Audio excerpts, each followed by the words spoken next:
Are we good, Dean? Sorry. I probably should have asked that before I said good evening. Now we're good. Good evening, everybody. Welcome to the school board meeting. We will do a roll call. Please just have patience. We have Kelly, who's Superintendent Kellen's admin assistant, who's filling in tonight. So thank you, Kelly. Kim McCormick. Here. Mark Sherwood. Here. Amy Gentile. Kristen Savage. Here. Steve Finnegan. Here. Kim Farah. Here. Barbara Kishka. Present. Katie Knudsen. You didn't butcher it, I'm here. Here. See that? Well done. All right, if we could stand for the pledge of allegiance. Sorry. I Pledge allegiance to the flag of the United States of America and to the republic for which it stands, one nation, under God, indivisible, with liberty and justice for all. Thank you. So before we get to the approval of minutes, we did want to really quickly just recognize Kaylee Sheffield, who is our school liaison. So Kaylee, we have a little gift for you from the school board, and just want to thank you for Little gifts. all that you've done. And So Kaylee, we just wanted to recognize all the great work you've done serving with the student board this year, the school board as our student representative. You've been great. You graduated with honors this past Saturday. In addition to being our student representative, Kaylee is also the president of the high school student council. She's been active in our track and field. She's getting embarrassed.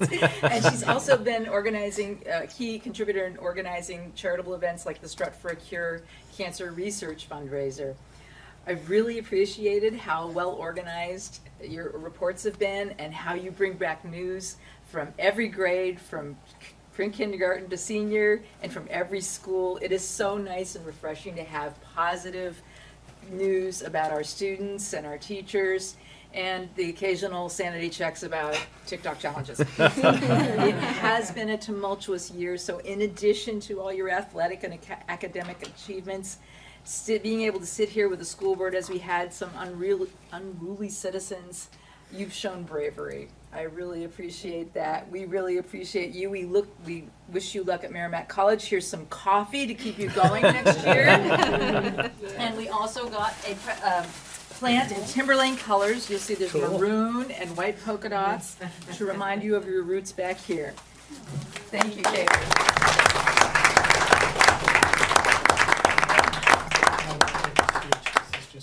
Thank you. all right. Yeah, thank you again. And I think we did also forget to say what a wonderful singing voice Kaylee has. Yes. Oh, yes. Yes. Have heard her sing the national anthem a couple of times. It's been wonderful. So thank you again, Kaylee. Thank you. All right, so let's just look at the meeting minutes from the June 2nd meeting.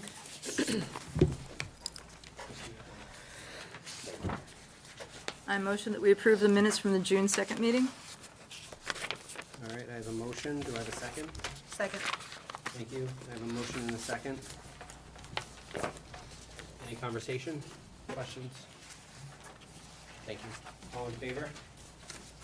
3, 4, 6, 7. Opposed? Abstained? 701. Thank you. Board members, we do have a pair of non-public meeting minutes. If you could just take a minute to take a look at those, please.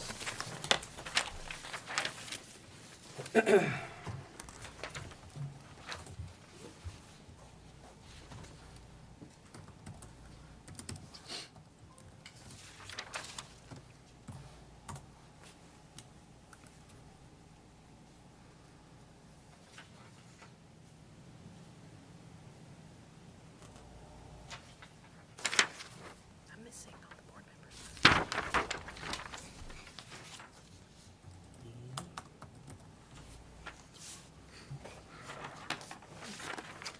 I'm missing on the board members present.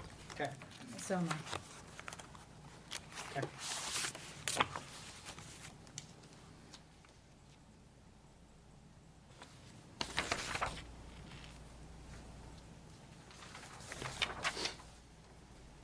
make a motion to accept the June 2nd non-public minutes as amended. All right, I have a motion and a second. Any questions that we can, all in favor? 2, 4, 6, 8. Thank you.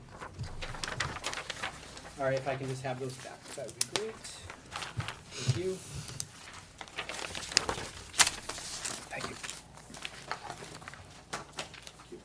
Thank you. Next is delegates and individuals. We have one, Caitlin. Thank you.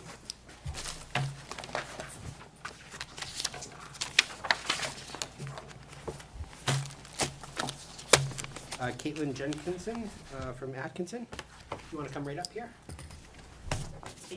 Yep, you can come on up, sorry.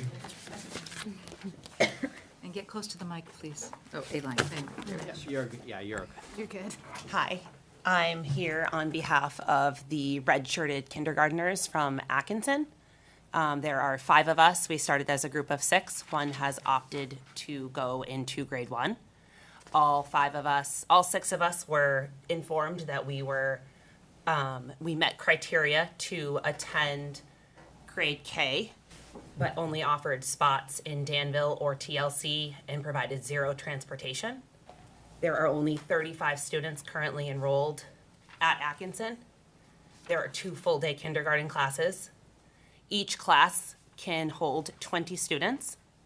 So we are asking for reconsideration of these students to be placed at Atkinson.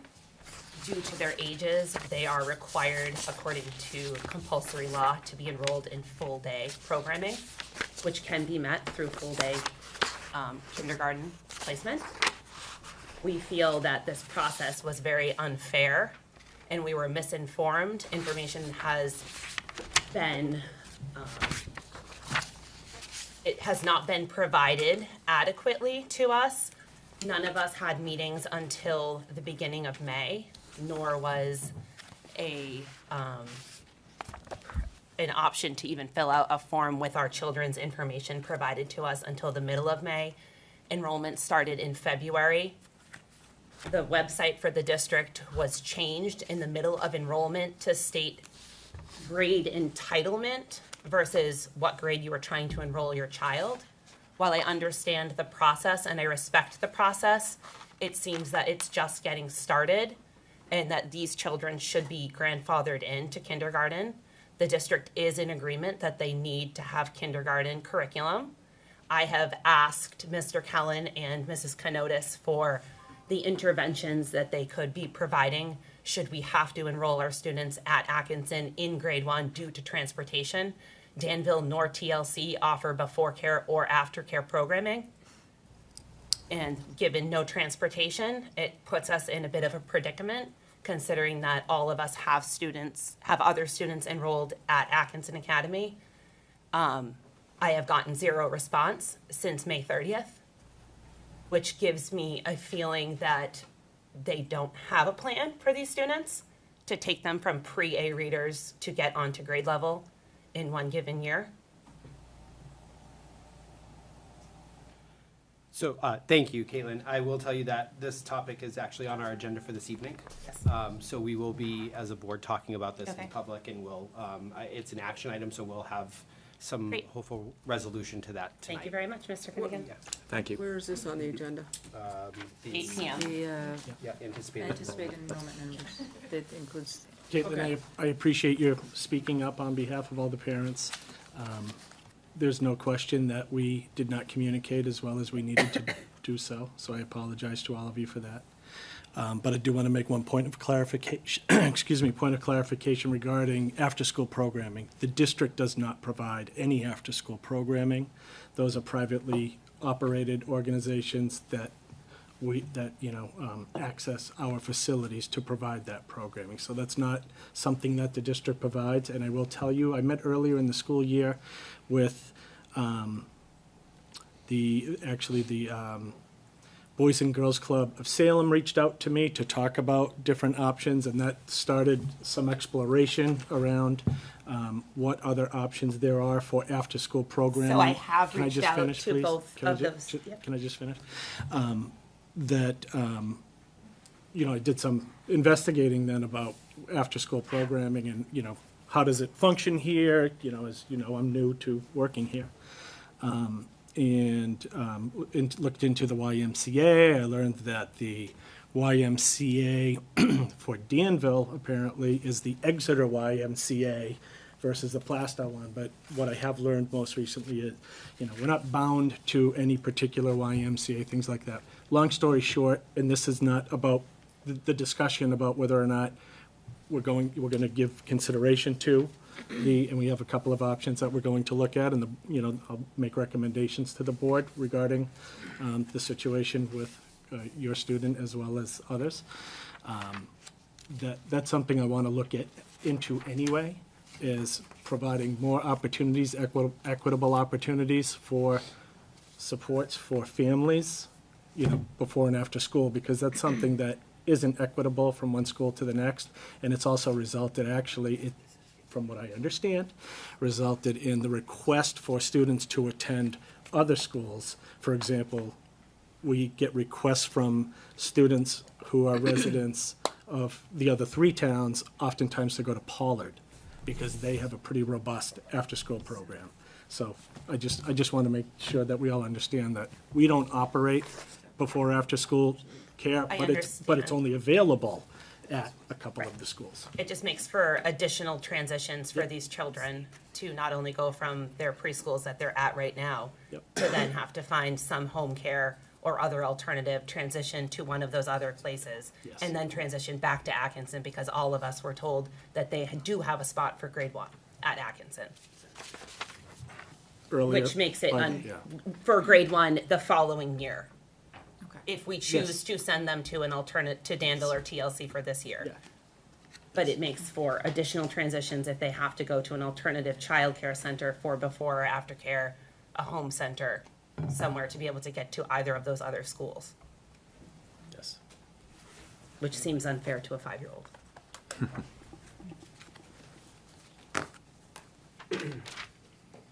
Okay, thank you, Caitlin. Next is student representative. So Kaylee for the last time.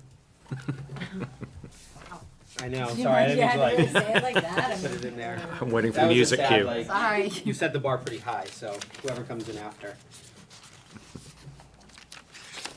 Sandown North had a wonderful end to the school year. Strings, band, and chorus students showed their talents at their end-of-year concerts. Special thanks to Mrs. Yankowauskas and Mr. Manila for their encouragement and directing. Students had an amazing art show featuring art created during the school year by all of Sandown North students. Families enjoyed seeing their students' artwork beautifully displayed throughout the building. Thank you to Mrs. Lenahan for organizing this special night. 5th graders had perfect weather for their field day at Sandlot Sports in Sandown. This is a tradition they are thrilled to continue each year for 5th graders. Staff says that they greatly appreciate Sandlot Sports for allowing Sandown North to use their facilities each year. 5th graders ended their last day at Sandown North with a special breakfast and video presentation of their years at Sandown North. Thank you to Mrs. Bruce for putting together the video, and thank you to Mrs. Guanci for helping with the final editing. During their last day celebration, staff recognized one student from each of the 3 classes to receive the Citizenship Award. This award has been presented to star students for many years now. Playmates Learning Center of Sandown sponsors this award. Sandown North is grateful for their ongoing support. This year's winners were Alexandra Oakley from Mrs. Suada's class, Izzy Chartier from Mrs. Worthen's class, and Sophie Salovich from Mrs. McGee's class. Sandown North would like to wish all of their 5th graders the best of luck as they journey on to the middle school. Pollard had its 5th grade celebration the evening of June 14th. Families had a picnic and the entire community celebrated their 5th grade students moving on to TRMS. Pollard's whole school field day was Friday, June 10th. It was wonderful hearing the sounds of students enjoying a fun-filled day. The staff of Pollard Elementary would like to thank the teachers and the parent volunteers for making this day a success. At Danville Elementary, it has been a busy stretch wrapping up the school year. Mr. Ard organized a fun outdoor field day for each grade level, and the 5th grade celebration was a huge success. Danville Elementary would like to wish all their students well as they transition to the middle school, as well as thank the PTA for providing students with ice cream on the last day. This has also been a very busy week at Sandown Central School. On Monday, Mrs. DeQ's kindergarten class presented their 3D playground designs to adults from the school community. The students spent time planning and creating 3D models and writing about their dream playgrounds. They presented to the adults with confidence.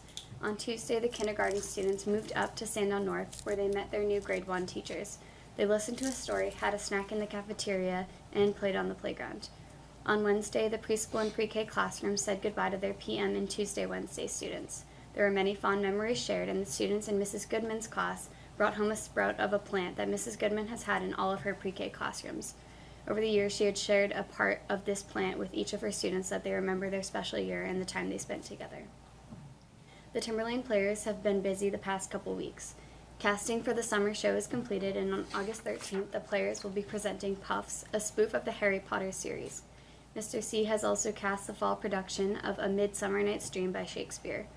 Tonight and tomorrow night, the players are presenting student-written one-act plays in the recital hall, and next week on the 22nd and 23rd, the players are producing a 24-hour play festival in which playwrights write one-act plays from 7 p.m. until 7 a.m.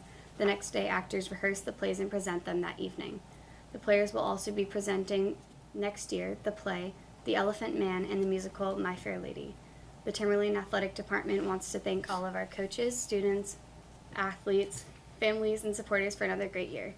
The senior athlete recognition ceremony took place on Monday, June 6th. It was a great opportunity to recognize and thank all of our dedicated senior athletes for their efforts over the last 14 years. As always, thank you on behalf of all students for the opportunity to share this report with you guys tonight.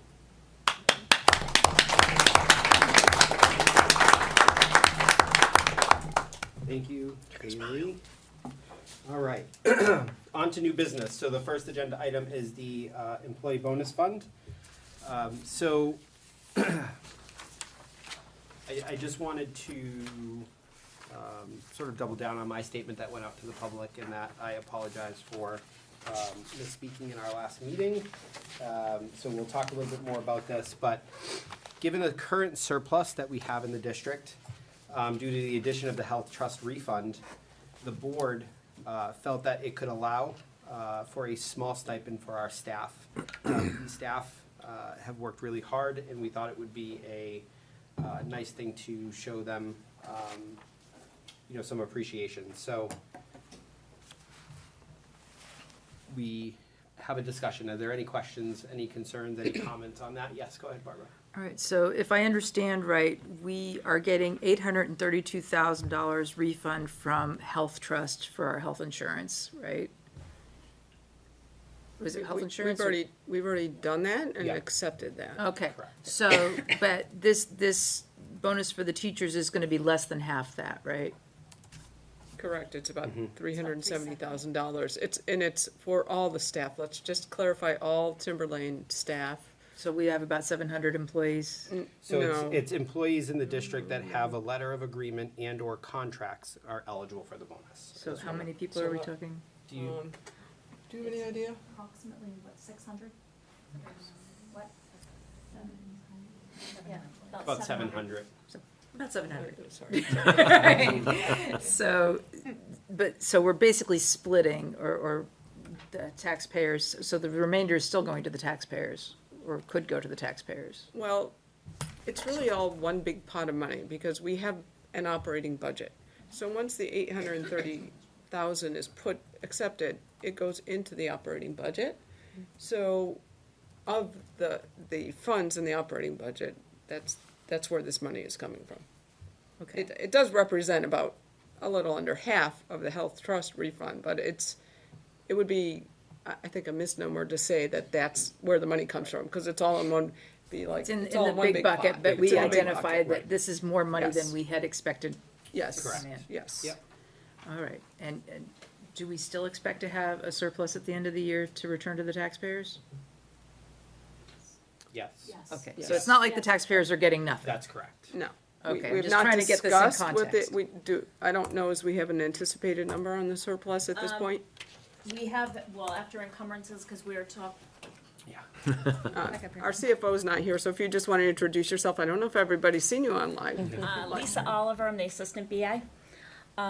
Regarding this wonderful gesture for the employees, we look at the budget, and really a lot of this is coming from attrition savings. So when you look at our salary number, we were able, because not hiring people, people leaving the district during the course of the year, we were able to, so if you look at just our salary within the number, we have this money to, in order to pay the budget. So really, it's coming from the attrition savings. Okay, that's So the very health helpful. trust refund is something completely different, but if you look at the big pot of money, but look just at salaries, that's where the savings is coming from, and that is what's gonna be funding this bonus. Okay, thank you very much, Lisa. You're welcome. Thank you. Any other questions? I guess the all-important question is there going to be some sort of additional cost towards the taxpayers, or we're looking at no change at the moment? Well, anytime that, I mean, if we don't pay this out, that'll be part of our balance that's left in our account. So yes, it would have an impact because you either give it back to the taxpayers or you spend it. So we'd be spending the money. So basically, it works out, if you have a $500,000 home, about $46 Okay. is what it approximately works out to. And if we were to just give the money back, would there be an increase to the taxpayer anyway, or would there be a decrease? Or am I not understanding this Well, correctly? something- Money that goes into the unreserved fund balance then goes forward to set the tax rate the following year. So it makes next year's taxes less. Yeah. Right. By approximately the $46. Yes, Right. Okay. Per what, $500,000 home? for a $500,000. Okay. Thank you. I think you explained that well in the picture you were able to draw with extra reserve or extra monies coming in due to the attrition of our current staff and teachers, and that this is a portion of that. I think for me, that paints a very powerful picture, just emphasizing how important that is to send a message that we're acknowledging everybody's in kind of unique financial situations in a tough time, and a lot of them are working at the same level funding that they have been for years and years and years without cost of, et cetera, et cetera. So that picture you painted was compelling to me. Thank you. I do just want to mention that this idea did come about after polling a couple of folks on the board, under, talking to our CFO, and getting that information about the surplus. So it was really a gesture that sort of just came about, and then, we started to, we wanted to bring it to the board to talk through, and that's why we're doing that this evening. And I just do want to represent the other side, other than the taxpayers. I think the teachers have done a fabulous job over the last 2 years. Just everybody deserves something for having soldiered through all this, kind of combat pay, if you will. So thank you. Is there any other discussion? There needs to be a motion Yep. to make the extra. Yeah. Just one more thing, simply because you mentioned it in the, I guess, the notice to the whole community a couple weeks ago. This obviously cleared legal, and it's all good to go. Yes. Yeah. So I'm just looking for a motion to, Dr. Ferrer, are you going to do this one? I don't need to. Go ahead, Barbara. Well, I think you have all the right words to say on this one. I think the motion should be to authorize payment of a $500 year-end bonus to all employees that are in the district that have letters of agreement and/or contracts. Yeah. And/or contracts. I would like to second that. okay. So I have a motion and a second. Any further discussion? And I will say, Michael, this did go through our legal team. It was communicated with both, all of the unions as well, Okay. and there were no issues. That's great. So it's a good gesture with no issues. Okay, with no other questions, all in favor? 1, 2, 3, 4, 6, 7. All right, thank you. Thank you, Lisa. Thank you, Lisa. All right, so the next portion of this is something that I wanted to, just really recognize. So I think oftentimes as the board, we come every other week and we talk about enrollment and we talk about, you know, the financial pieces of this, but, you know, often get, you know, we don't necessarily get to see some of the excellence that's going on in our district. And I was lucky enough to be invited to the Excellence in Academics dinner for the seniors I think it's a couple weeks ago now. Tim Brown, one of the assistant principals at the high school, put this on, and I just really wanted to recognize the top 11 kids in the senior class. And really just, I think it's a microcosm of really some of the great things that go on in this district. Could we flash this on the screen, please? Yeah, Dean, is there a way to flash this on the screen? So we're on the Excellence in Academics. So while Dean's trying to do that, I'll just continue to go. So these 11 students, they each had a teacher representative come and talk to about their academic achievements, and not just academic achievements, but just their achievements throughout their 4 years of high school. And I just thought it was so nice to hear, and really again highlighted the start of the graduation week. So. I know these 11 students have already graduated, and maybe their parents are there listening. But Lindsay Cornelius is going to Auburn University, majoring in nursing and Air Force ROTC. Emily Hatt is going to the University of South Florida, majoring in biology. Lauren Hayes is going to the University of New Hampshire, majoring in statistics and biostatistics. Lauren Hills is going to the University of New Hampshire, majoring in biochemistry, molecular and cellular biology. Honestly, you sit in this room and you realize how smart these children are. Much smarter than I. Samantha Marino is going to Rochester Institute of Technology. You skipped Ellie. I did? Oh, I'll go right back to her, sorry. And she's majoring in criminal justice. Ellie Kennedy is going to the University of Vermont, majoring in molecular genetics. Landis Naidu is going to the University of New Hampshire, majoring in business entrepreneurship. Sarah Richmond, who was our valedictorian, is going to Brown University, majoring in physics. Anthony Russo. Sorry. Anthony Russo is going to the University of South Carolina, majoring in biological sciences. Joseph Schivel is going to Penn State University, majoring in aerospace engineering.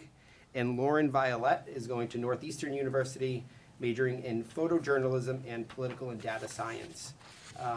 And again, I think the 12th person on there, as all close to our hearts, is Kaylee, who also has done some incredible work. But again, I wanted the board at least to recognize, some of our top tier students in our senior class, and just congratulate them on their accomplishments and wish them the best of luck in their future academic endeavors. So, congratulations. Mm-hmm. Okay. Next is the staff retirement. So just wanted to make an announcement, and we'll be sending out some information, but, we recognize that our staff who've retired, not only who are retiring this year, but also last year and the previous year, of course, last year and the previous year due to COVID, there was no staff retirement celebration. And that's something that we want to make up for. And by the time we started to move forward with it this year, we sort of ran out of time and realized, we really need to engage all of the last 3 years, or this year and the last 2 years, retirees. So Sue Sherman has offered to chair a committee that we will be reaching out to, some of our staff, or we'll reach out to all of our staff to get some volunteers. Sue and probably some other previously retired staff, she said, would probably like to be involved in that. And we're going to put together a committee to put together an event that we expect will happen in September. where we're able to recognize the staff that are retiring this year, as well as staff who have retired the previous 2 years. And and then we'll just continue forward with that for years in the future, that same process to be able to recognize retirees, because we do so value all the work that they have done.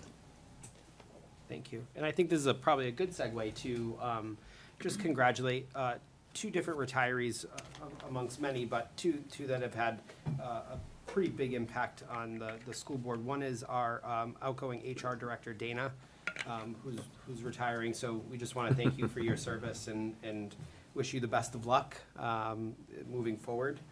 And then,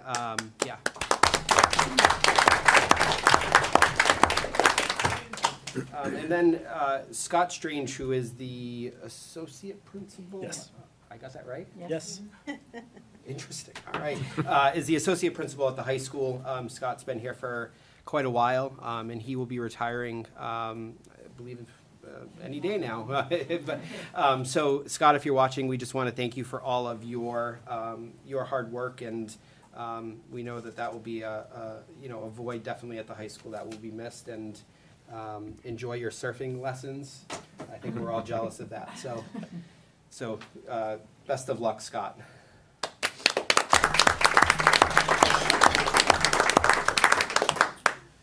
All right, moving on, the Primex workers' compensation cap. So we have an executive summary. Thank you. Regarding Primex workers' compensation coverage cap. CAP is the Contribution Assurance Program. Primex basically reached out to us, and they're offering us a 3-year, if we sign on with Primex, we did this already with our property and liability insurance, I believe it was last year. It locks us in for 3 years. So basically, we will have at most a 6% increase in our prices, so it's maxed out, and it's based upon whatever we pay this year. So let's say we only had a 2% increase, the max they will do next year for budgeting purposes would be an additional 6%. So it really stabilizes the way we do our budgeting, and it keeps our workers' compensation, because it can be all over the place. You never know with risk factors what your rates could be. So it really keeps us in line, keeps our budget reasonable. So that's why we're asking that you do an affirmative. In order to accept this, you have to have an affirmative vote by the board, as well as a resolution has to be adopted. 6% per year? Per year. Okay. Yes. Do you have a feeling as to what it has been historically, the ups and downs? I do. We've had percentage increases as much as 85%, or as low as 37%. That's what I'm saying. It is all over the place. So this would really stabilize, for budgeting purposes, what we're paying for So even workers' if we're compensation. 18% over 3 years, that's well below the mean of what we have been seeing. It's, yes. Yeah, I did an analysis over the last 5 years, and you can't, it all depends on what's happening with workers' comp. You have you have a horrendous accident, and you're paying dearly. So this will keep our rates constant for the next 3. Go ahead, Thank you. Kim. So the summary says attached is the formal communication from Primex. That is not in the agenda packet. Okay. And the other thing is that it requires an affirmative vote of the board, and it will also require specific language in the form of a resolution. I think we need that specific language to ensure that we are doing this correctly. Is that in the communication from Primex? Was that given over to you? I actually have a copy of it, of the Primex documentation. Okay. Of what they need signed by the board, as well as. We need to have that before we make Can you get a this copy vote. of that to us before the end of this meeting? Yes. Can we push this back? Yeah. Is So there do we need it for this There's meeting? actually an actual resolution that needs to be signed Yes, exactly. by Steve once approved. Is there a time frame that needs to be submitted by? It has to, it says assurance through, on or before July 21st. Okay. So I would propose that maybe we move this back to our next meeting, so that we have time to look at the language and have a discussion and. Could I make another? Please. I would propose that we get copies of the attachment Yeah, and yeah. try to get this Right. done later. You wanna Let's- get it done Let's push this tonight. back and Okay. bring it on later in the agenda. Okay. So if you could make copies. It's really, I don't think there's gonna be much discussion. Primix is the Yeah. people that we go with, but we just need to have the documentation, so we do it correctly. Great. Second Kim's motion if needed. I don't, yeah. We no, don't that's- need a motion. Yeah, okay, so we'll just You move just this make us back in copies. the, yeah, thank you. We'll just move that back in the agenda. All right, next is the data governance plan. Very thick data governance plan. I saw another 100-page agenda, and I'm like, oh, no. I know, I wondered what was it. This is the second read on Yes. this, Yes, correct? basically the second reading tonight. I did want to mention real quick, the changes, I meant to mention this at the last meeting, the changes are not just my changes, but they're the Technology Advisory Committee's changes, which I chair, and there's teachers on it to support staff, administrators, and community members. So this is a collaborative effort on these changes that are proposed. But yeah, tonight I'm asking for motion to accept this with the changes. I certainly can answer your questions. Great. Why don't we do a motion first, and then we can get into the questions, if that's okay? I motion that we accept the data governance as, what is it? With the changes? As amended. Yeah. All right, I have a motion. Second, Second. Mark. Just real fast, Appendix L, I noticed under password security, it's on page 34. It says recently used one. I think it should be past tense used, but that's just a little grammatical thing. It does not change the content. Thank you, I'll fix that. Yeah, sorry. Bruce, you read I it. had time today. So you found it? I'll take it. Mark just wanted everybody to know that he read the 100 page. That I could read. I wanted them to know that I could read. Even better, even more important. All right, so. I just got one ahead. question to ask. On page 7, you have, you said you're gonna review the existing systems annually, but it doesn't say when you're gonna start, or rather, what point annually you're going to Oh. do that. I can clarify that. It'd be summertime, honestly, it'd be in between fiscal years, so. Okay. If that would, yeah, if you think that's a benefit, I can put in. Yeah, because otherwise, I mean, it kind Well, of, we it's don't- not really meaning. Let me It's come kind back of for fourth read. Yeah, I can add that. Barbara, do you have thoughts? I think it's fine annually, and as long as we hit it at some point during the year, it's fine. So it doesn't lock us in. Yeah, Yeah. because some years we have more seasonal stuff than others. Not a bad idea, but I think mean, we're good doing with it just. fiscally, I mean, seems to make the most sense, right? It's like the beginning of the new school year. I guess to Barbara's point, I guess it depends on the system too. Like we may, some systems might be more reviewed in, you know, at end of the calendar year because that's when a vendor might come out with a new version and we have to review that then. So sometimes it's not up to us. So I guess that's a good, So there's other drivers. yeah. Correct. So then maybe just add language to it, so at least reviewed annually. I think it's already in there. It's already in there. Got you covered. Any other questions? All right, so I have a motion and a second to adopt with changes or as amended. All in favor? 8, thank you. Thank you. Thank you again. Next is the CTE presentation. Mr. Peterson?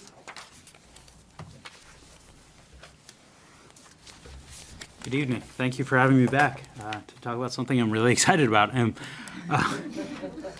obviously, at last meeting, I said comments that obviously struck a chord with all of you about, the wishes and the desires of, moving this district forward in a positive way. It's things people have said for years about what can we do to help kids. And one of the things that really aligned to me was your goal of advancing the work of the district focused on providing students with career pathways, extended learning opportunities, vocational experiences, dual enrollment, and non-traditional courses. And I feel as though, that's what we should be doing for our kids. We talked about, Mr. Children and I talked about, how we are in a partnership with Salem and Pinkerton for CTE. I sort of ask myself all the time, what could we do to expand that or provide other options. And not to conflict with them, but to work in conjunction with them. So what I provided for you is an executive summary. I also provided you a document that, has been kicking around in my head for a while. I presented this to Superintendent Kellen about, could we have a CTE center here on campus? The third document is actually something that is a letter that I wrote to a state committee who was looking into recruitment and retention of EMT firefighters across the state. And I thought what a great opportunity it would be to, if the state's saying, hey, we need these firefighter EMTs, students can actually become, almost fully certified firefighter EMTs right out of high school and go right into that workforce. So it was just a shot in the dark, and reached out to the state and said, hey, if you're looking for opportunities, why don't you work with local high schools and use that as an opportunity to recruit and retain firefighters and EMTs. So again, it's just sort of ideas that I've kicked around. When I presented this to Mr. Kellen, he was excited about it. It's something that I think a lot of people are excited about. It's a lot of work to put in what I'm, proposing here, but, at the last meeting when I said it was a pipe dream, and Dr. Farrar, you said, why does it have to be a pipe dream? It's one of those things that I'd love to see that we, what can we do for our students? Any little thing that we can do to make Timberlane a better place, I think is the best thing we can do. So, sorry, do you want to go first? Well, I was just going to ask, you sent this letter to Senator Prentice and company. Did you get a reply? I think right after I sent it, I might have gotten one reply saying thank you. I sent it prior to when they had their meeting. I didn't follow up about how that meeting went, but. So, Mr. Peterson, just a question, and more, I guess, strategically. So this is a big undertaking, right? I think we can all agree that this is, although it's great for the system, but this is not starting tomorrow we have this program. Can you sort of talk about what maybe the 1 year, the 3 year sort of plan would be? How do we go from what we have currently, which is nothing here, and those relationships with Salem and Pinkerton, to sort of what your goal would be?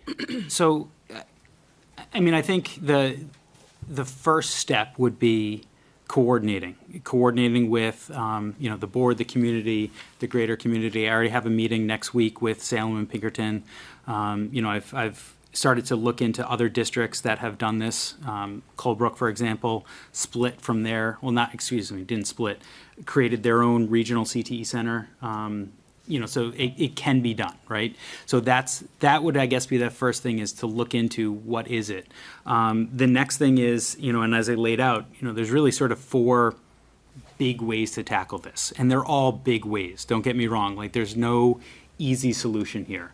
Everything from building a new school and incorporating spaces that could handle CTE programs to sort of taking what we already have and converting over, and not looking at doing an entire regional center, but saying, hey, can we offer, metals classes, the way that some schools offer these as elective classes.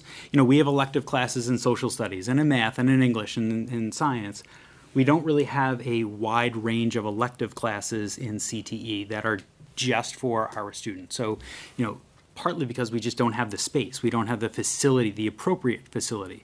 So, long-term plan would be, in my mind, if I won the lottery, I'd donate money to build a new school, right? And that would be the big, that would take probably 5-10 years. Short range, is it trying to get some of these classes? Is it trying to see what spaces do we already have that we could adapt? Is it something where we could start to bring back some of the things that we used to have? For example, the middle school used to have a wood shop. It doesn't have a wood shop. Can we bring that back to get some kids interested in vocational type things? The high school had an auto shop, a wood shop, a metal shop. All we have is a wood shop left. Could we find a space that we could kind of turn back into or expand and try to get some more even if, like I said, even if it's just elective classes in, to sort of build that. And that's sort of what, from my understanding, that's what Colebrook did, is they were already having some of these things, and they had the space, so they didn't have to build new space, they just changed the way they operated. So, in order to do any of this, we have to first make application to become a CTE, do we not? If we wanted to become a regional center, if we wanted to simply just run more expanded, like I was saying, elective type classes that we can just run in-house, we can do that as long as we go through the process through curriculum and assessment and do that. If we wanted to become a regional center, the way Salem and Pinkerton are, Right. then yes, we do need to go through a process with the state. Have you downloaded the application? Yes. What does the application require? We don't have to say we're going to do this and build a new building. Do we just need to lay out what we are proposing and what our curriculum is? Because I think we should do that, because we can say, they could come back and say, no, we don't want this, we want this. So what does the application entail? I Is mean, there cost to it? How detailed is it? Do we have to show we have facilities, so on and so forth? there's a lot to it. Okay. You know, it's again, it's not like a quick thing, and that's why I'm meeting with Salem and Pinkerton next week to just to talk with them. You know, this is something where it's going to impact Salem and Pinkerton, and you know, I don't want to do this in a vacuum. You know, I'm reaching out to Colebrook to see, you know, what process they went through. They described it as a lengthy process with the state.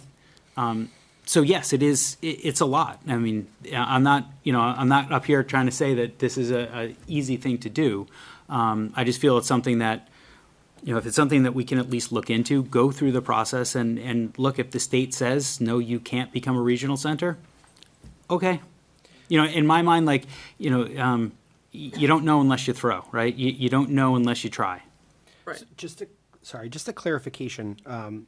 So if you were to hypothetically bring the paramedic, the EMT program here, which is something that both Salem and Pinkerton don't have. Well, let me just clarify. So Salem now does start doing an EMT. Okay. In conjunction with their nursing program. Okay. It's not listed with the state yet, so I think it's relatively new through Salem. So I just wanted to clarify and just to make sure that Yeah. so I also had thought of a couple other programs. Sorry to, excuse me, Steve. No, that's okay. You know, because I didn't want to necessarily just focus on that. There was also plumbing HVAC, which neither Salem nor Pinkerton offer. The other one was technical theater. And I know that you at one point had expressed something, you had asked questions about that at one point. It's one of those things where, you know, that program as well is not in this area. So I was going to look at multiple programs that dovetailed. Sorry. No, that's okay. I appreciate that. So I guess my question really is around putting a program in place here at Timberlane. Do you have to be a regional center in order to attract kids from other schools to attend? Correct. You would have to be a state-approved regional center. Okay, so that goes back to kind of what you were saying, Kim, in that if we want to build this program, I think the first thing I would 100% agree is that let's download that application. Let's, at least I think you're doing the right thing in gathering the groups, gathering the research. I think our goal should be to get to that point and figure out what it is that we need. Can we do that with the current, infrastructure that we have? And if so, then we kind of progress it forward. But I think that's the first step in kind of figuring out what it is that we need to do. Two things. One is the question, if I read this correctly, the difference between doing it locally ourselves and having a regional center is the regional center qualifies for grant money, like 6 to 12 million of grant money? So being a state, recognized regional center, there is both state and federal funding that's available for regional CTE centers. If we just had elective classes here, there's definitely federal funds that we can't touch unless we're a state-recognized regional center. Okay, so that's the big differentiator between, I mean, it's- in addition to being able to get tuition to students from other schools? Correct. Okay. Correct. So basically, we get more income if we do regional?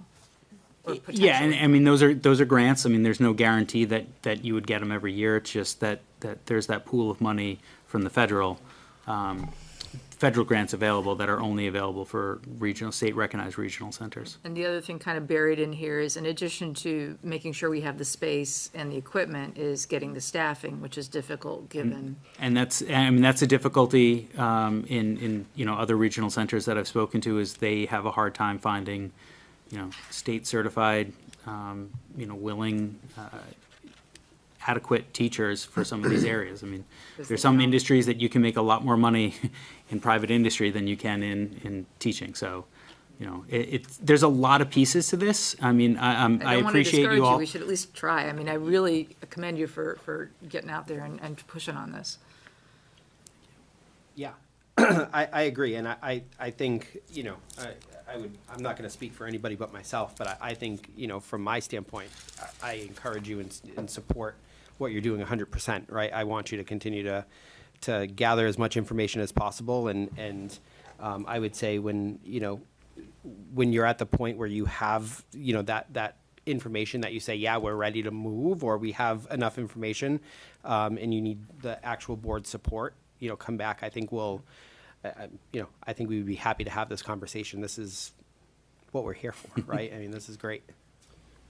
Do you think, and we do have a new ELO person coming on board pretty soon, is it New Hampshire Technical Institute up in Concord, or what, there's a, like a community college that specializes in the trades. NHEI, so we do HTI, we do already have a partnership with NHEI.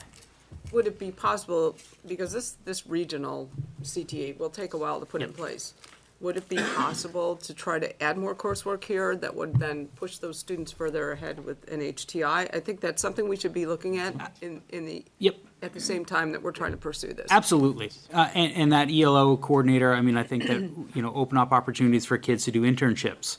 And so if we don't have the facilities here, opportunities for kids to be working in other facilities.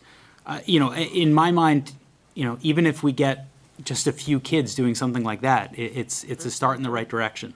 And so, like, you know, like I said, I appreciated the board inviting me back to speak about something that I'm passionate about, and feeling like we can do to benefit, and feeling as though I do have the support, or we have the support of the board, to at least just start pursuing even small things. So I really do appreciate that. One more question. I mean, I'm sorry, go ahead, Barbara. Yeah, so you say we used to have woodworking and auto shop in high school. What are those rooms or areas now? So we still do have the wood shop. It's gotten a little bit smaller. It's also feels smaller because he's been, our great wood shop teacher, Mr. Schoenberger, has been trying to put in new machines as well. So it's a little tight, but the rooms that were the auto tech room and the metals shop have been converted into science classrooms. Thank you. Yep. So Mark, quick question. Yep. The space at our school is limited, clearly. Mhm. What's the feasibility of finding space off campus for something like that and setting up stuff like that? So, I mean, there are garages in the area that we know are all vacant, things like that. What would be the possibility, I mean, rather than limiting ourselves to this, we travel as it is and send our kids to CT in Pinkerton and Salem, so why not start looking at some of the spaces that might be in the area too? Warehouses and whatnot that we might be able to convert for that purpose Unused for a retail CTA. space. Yeah, Yeah, I mean, just to get it up and moving. yeah, I guess all options are on the table. You know, I love creative thinking, and so that would be a way to do it. I know other schools that when they have, other schools that have regional centers or CTE centers, they've used old buildings. You know, for example, Exeter High School, when they built their new high school, they converted their old high school into basically their CTE center. So it's you know, all the options are out there. You know, we just got to be creative in how we do it. We have some space in other schools that we could also Sandown consider Central, do exploring. they have capacity? Correct. So, Yep. yeah. So I don't think we need to take any action right now, but I think it's safe to say that there's consensus on the board that we would like you to continue to explore this, and that we support that. And again, if, you know, we'll continue to, go ahead. I was just gonna, I mean, are you feeling ready to apply to do this Well- paperwork? Do you want to do it over the summer, that you'd like the approval to move it forward? I mean, I mean, if I could, in all honesty, at the last meeting when, I probably, I was so excited that, and then Steve invited me to come, and I didn't have any preconceived notions about what tonight would be, other than just an opportunity to talk with you all about, something that I feel like I'm passionate about for the benefit of our students. I could continue to look into things, and as Dr. Farah said, maybe come back with, when I'm at a point where, all right, this is where some more things are at. I mean, I could give you, in another couple months, I could give you just an update. Where are we at? I've spoken to these people. I've, sent this information to the state. I could do it that way. Yeah. Whatever you'd like. just didn't want to hold it up. Yeah, You no, felt the need yeah. to move the application forward if, Yeah. not meeting, I mean. Right, no, I agree, I mean, we don't wanna hold you up, I think, I like your plan of just kinda saying, let's put you back on the agenda in August, or, September, and kinda say where you're at, and, at that point, if you're ready to, if you feel like you're at a point where you're ready to apply, then we could take a vote at that point, but I do, again, think that there's, definitely support here for what you're doing, and definitely some excitement, so. Is there a disadvantage right now in looking into the application to see how involved it is? From what I'm hearing, it would seem as if this would potentially open up some revenue streams to help us fund it, and give us a more solid roadmap to see what the opportunities are. I would like to encourage you to look into that with all the free time I'm sure you have, if that's something you want to do. Now that I'm not tracking as much COVID, I've got a little more time on my hands. My personal opinion. Yeah, no, I agree. And again, I mean, I think that will give you sort of a sense of what this, the ask is going to be, so. Awesome. I Thank think you. moving forward, to several of your points, looking at the continuum of options that we might have available to us with regard to program development, especially in the areas that Mark talked about. But the real focus of this, and as you mentioned, Dr. Farah, with our new ELO coordinator, assistant principal, that's one of the things that we'll be doing. But the real focus of this is to increase student engagement, right? So there's those first 2 years of students in the high school that they're not eligible to go out to CTE programs. We don't lose, we had some meetings and we've discovered there aren't quite that many students that have not been able to access the programs that are available to them, but that's the programs that are available to them. There are students that want to do something in CTE, and it may not actually be one of those particular areas, but because they're interested in CTE, they might enter into an area that, just because they're interested in something, as far as a trade goes or something like that, or nursing or whatever the case. But, so that's what we want to do, is really look at expanding and broadening the continuum of options that are available for students to support not only college and university preparedness, but also career preparedness. So there's a lot to look at, there's a lot to do, and, Mark's coming at it from a very high altitude, so we do need to drill down. But he's all over it, so we're grateful for that. Thank you. All right. Thank you. Thank you. Thank you. Just from yeah, thank you. So, just from an agenda standpoint, I'm gonna have just Mr. Schweiss come up really quickly, so parents who are here for the 8 o'clock conversation, I'm gonna move that up to have this right after here, so you guys can, I mean, if you wanna stay, more than happy to have you, but I'm sure you guys are, itching to get out of here, so. Mr. Schweiss, why don't you come on up? So the next agenda item is the performing arts, music and art schedule. So, we need to accept. I'll make a motion to Thank you. accept the schedule for the 2022-23 school year. Second. All right, we have a motion and a second. Any questions, comments, concerns? All in favor? Great. The next one is the April 2023 Disney music trip. That's exciting. Bryce, you want to just give a high-level summary of what you're looking to do?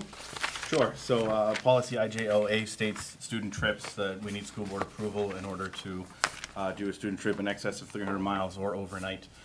So For this specific trip, this is a traditional trip that the music department has gone on, typically every 4 years. Have not been able to the last couple of years, so we're trying to get back on track and give our students just an incredibly exciting performance opportunity. This is for the marching band, for the concert choir, for the orchestra. They each have different performances that they do down there. They spend roughly 5 days during April vacation, so no one's missing any school time. They fly down, stay there, visit some parks, perform, fly back up. It's a fantastic opportunity for them, and just a lot of fun. Sounds awesome. Do I have I'll a make a mo- motion Thank to you. approve the April 2023 Music Department field trip to Walt Disney. My I'll daughter went second when that. she was in school. I'm gonna second it. Everybody seconds I am that. seconding it. Awesome. Could I make an amendment to say it's a school-related trip to, versus a school-sponsored trip, just to make sure that we're clear on that? School-related. School-related Oh, trip, well, it's okay, not a school-re- school-sponsored, it's school-related trip. Yeah, Yeah, okay. school-related, sure. Thank you. On a personal note, just like to say thank you. I've had kids go through the system under your tutelage, extraordinarily beneficial to them. They still talk about the Disney trip, so thank you for what you do behind the scenes and the ripples and the echoes that has on lives going forward, so thank you. Thank you. And to the TMA and all the parents involved volunteering, so thank you. Incredibly fortunate to have such a strong supportive community for the music program. Yep, It's a Yeah. huge undertaking. yep, so thank you. Michael? Yeah, I just wanted to ask, for any of the students who want to go on this trip but maybe can't afford it, how are we kind of accommodating for that? So the Timberland Music Association provides a lot of fundraising opportunities. We're waiting to get some of the details for this approval first, but the TMA is planning 3 or 4 fairly large-scale fundraisers to allow students to be able to raise funds to apply towards the cost of the trip. So generally, for all the students who want to go, they get to go. They have opportunities to raise money to apply towards the trip. I mean, we can't guarantee that everyone that wants to go is able to do that, but we do everything that we can to reduce the overall cost of the trip and provide as many opportunities as possible for them to raise money to go on the trip. For example, I don't have a set 5 days in April vacation yet for this trip because the company that's organizing it is still getting costs in for flights. So maybe the cheapest flight opportunity is Saturday through Wednesday. Maybe it's Monday through Friday. So we try and take everything into consideration to make it as affordable as possible for everybody. Just to add some historic context, way back in the day, I had to sell 76 calendars to make my band trip to go to London. So if you don't have a calendar yet, you're about to. You have your first sale. 76, that's 76. impressive. Knocking on doors, I can see Oh, that now. cold calling, horrible. Yeah, I just want to echo Mr. Schweiss and just how incredible the program, the music program is, and just the reach. It's amazing, the amount of people that I've talked to in towns who have gone through this program or are part of this program. So congratulations on this. And so I have a motion and a second. Any other questions? All in favor? All right. Enjoy the trip. Awesome. Thank you. Thank you, Kurt. Thank you. All right. So next, we're going to move the anticipated enrollment section up. Okay. So the super, do you want to go? We have Lucy here as well. Hey, Lucy, how are you? Hi. Oh, great. How are you? I'm great. I'll actually just turn it over to you. Yes. So the two documents are separated because the numbers are informational. I don't know if anyone has questions on those numbers or if we just sort of take a peek and move on.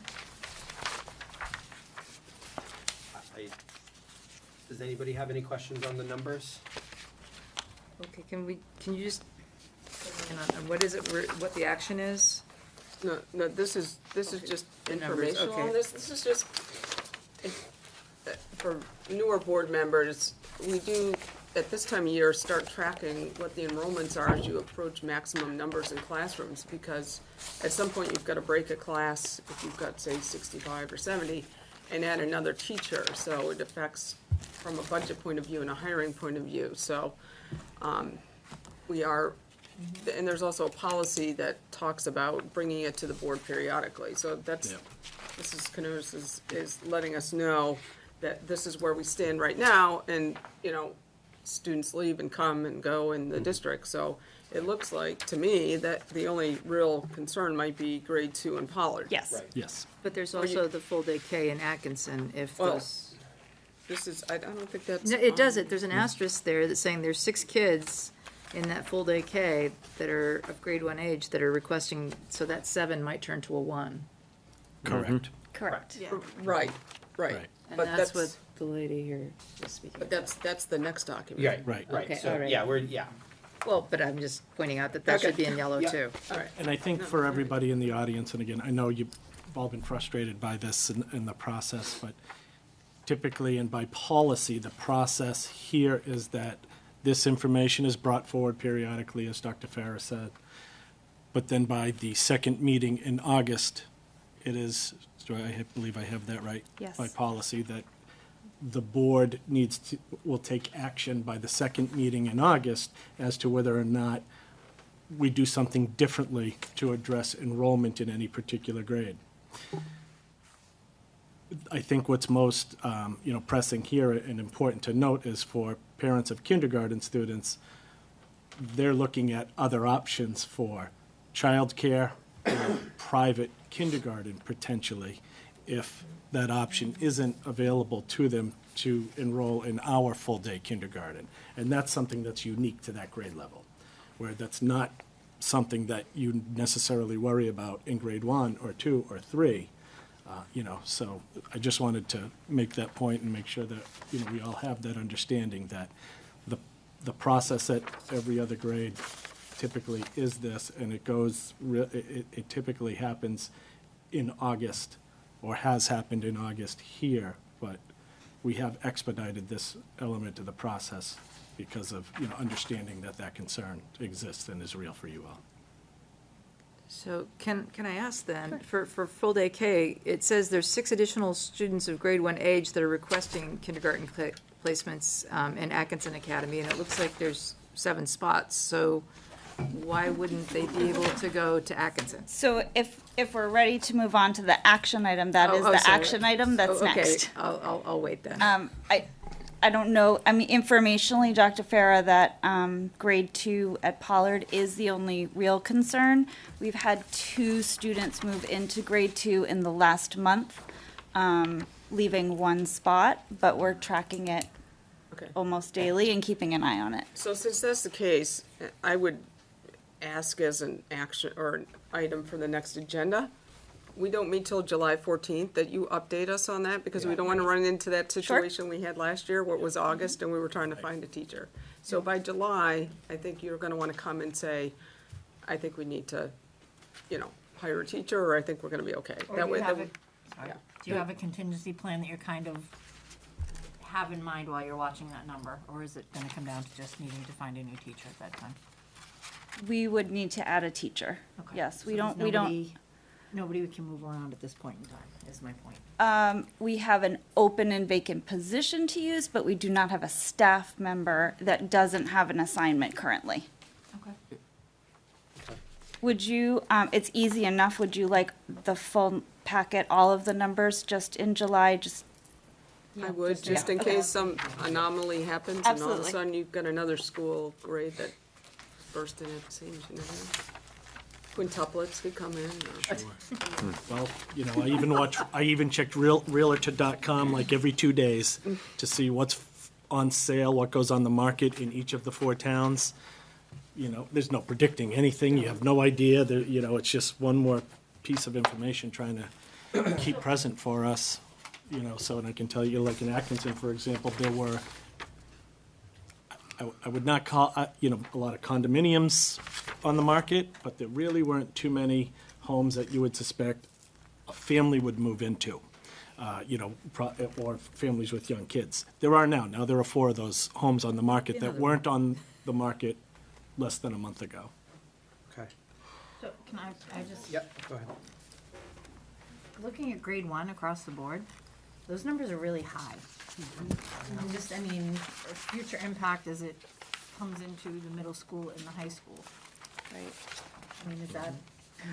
So and at Pollard, we added a 5th classroom this year. This is the first time we've had had 5 first grades. So what graduating year would that be? 2034. Is that 1 year? Yeah, it's what's Kristen, we did have the NASDAQ projections Yeah. at a previous meeting. I don't know if you saw them. I must, yeah. It was I the think la- one it of was But those it the is clear that the enrollment is climbing. Starting to climb. Slowly. Okay. Yeah. Slowly, but not, it's not astronomical. We're never gonna get back to where we were in the next 10 years, but it is apparent. Thinking space, looking Yes. at those numbers, Yeah. that's starting to be like, that's an eye opener. Yep. Okay. Okay, so let's, if we can move on to the action item for this. Do you want to go through, the options, please? Sure. Thank you. So Barbara, as you pointed out, there are now 33 students registered for full day K, 6 requests out of those 7 spots. So there are 4 options, probably not exhaustive, but as far as we wanted to get really creative, the first option would be that we move those kindergarten students into Atkinson Full Day Kindergarten now and leave 1 spot open for new registrations, and then address if we have more than 1 enroll throughout the summer, address what we do with that kindergarten and move to potentially add a teacher. We also could add a teacher now. That would bring class size down to 13, but it would leave 21 open spots at Atkinson for kindergarten. We could utilize, so one of the suggestions that was made was to utilize the half-day teacher. The half-day kindergarten teacher is teaching a morning kindergarten and an afternoon pre-K.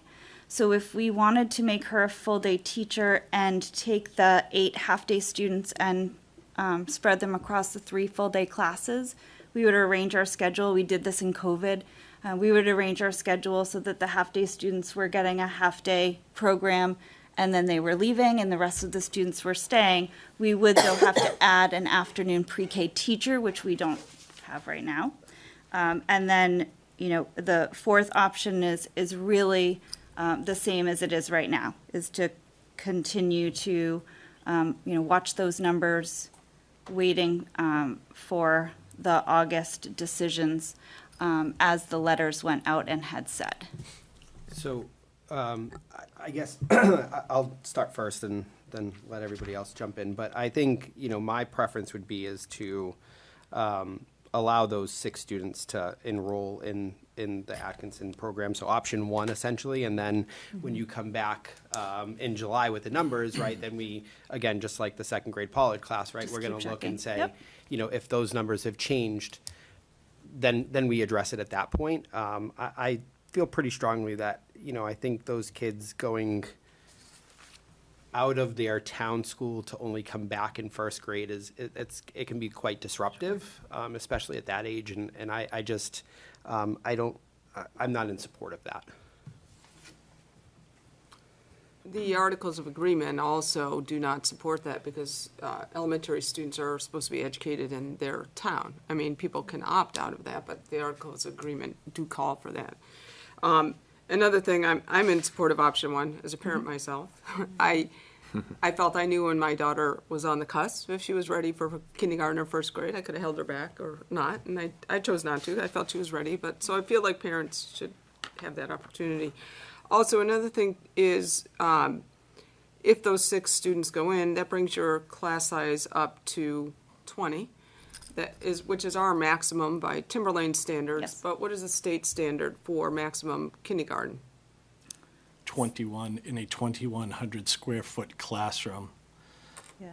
So the board still has the opportunity we still have a little wiggle room. The board can make an exception to the policy and allow for. At I Atkinson, believe yes. both of those Yes. classrooms are 2,100 square Yeah, feet, but they're you would good not size. necessarily have that same wiggle room in other schools. I understand that, but I'm Which just is saying irrelevant that. for right now. Right now, we're saying there's 1 space, but in essence, the There board. may There could be a There, few. there are Yes. 3 spaces if we look at it Is that the way. number still 6? Because I heard that there was a number, then somebody opted to go to 1st grade. The number is 6 right now. So it's Oh, five so it's now. five. Yeah. So she'd have Oh, two. so that's Have a even- wiggle room of four. Yeah, so technically we would I'd have. like Lucy to answer if we, because she's been tracking this. Okay. By the school's information, they would like us to consider 6. Okay. And give those students, those 6 families who had gone through the process and who had requested, give them the opportunity to enroll in kindergarten.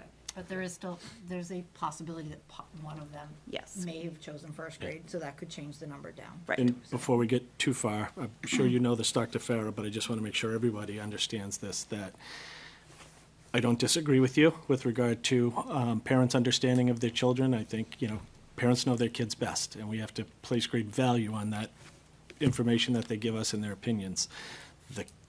The other nuance to the kindergarten enrollment piece and retention there is the compulsory attendance law requires that any child who is 6 in their must attend a full day of school. So that becomes our obligation to make that available to them.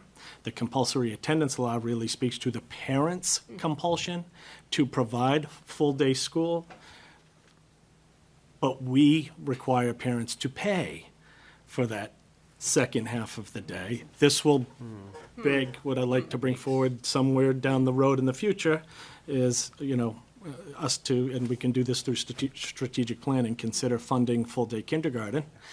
But we have to look at all kinds of information about that. But that's one of the, and my understanding is all of the parents who are currently wanting full-day kindergarten at Atkinson Academy are agreeable to pay the tuition, but I can tell you that is not the case for all students who are currently requesting to attend kindergarten in this district and are 6 years old. And so that's a complicating factor. Well, that is a complicating factor. I wish we had known that or had it written out beforehand, because that is a huge complicating factor Yeah. for my mind to now absorb. Yeah, Because it's problematic then across the district. correct.